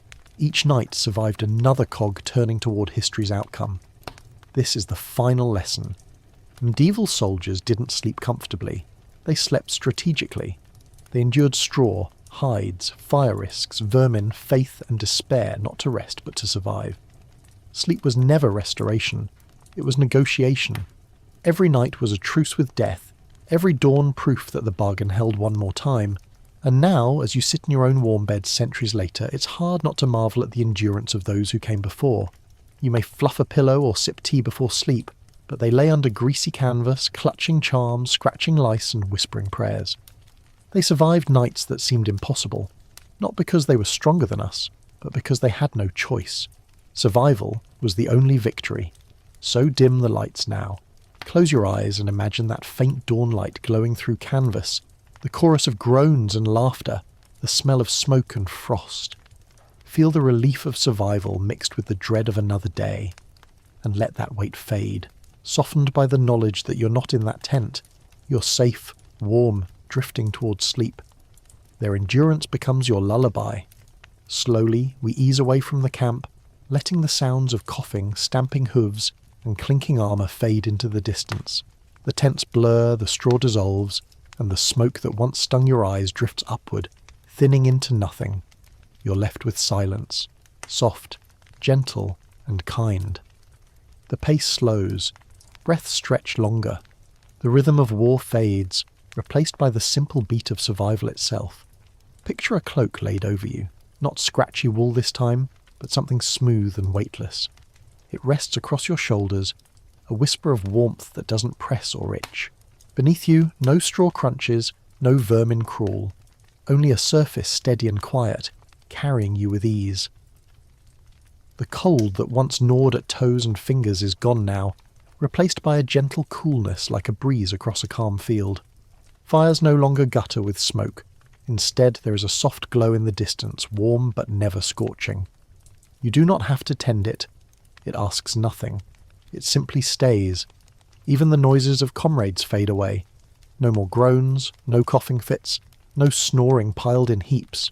Just quiet breathing, your own, steady and calm. For once, you're not pressed against others for survival. You're cradled by space, wrapped in peace. Let the long march of images soften now. The straw, the hides, the greasy canvas, all dissolve into memory. What remains is the assurance that night has passed, and morning always comes. The soldiers endured, and so do you. So let your own night be gentle. Let your breath slow, your limbs sink, and your eyes close. The world outside can wait. For now it is only rest, calm and quiet.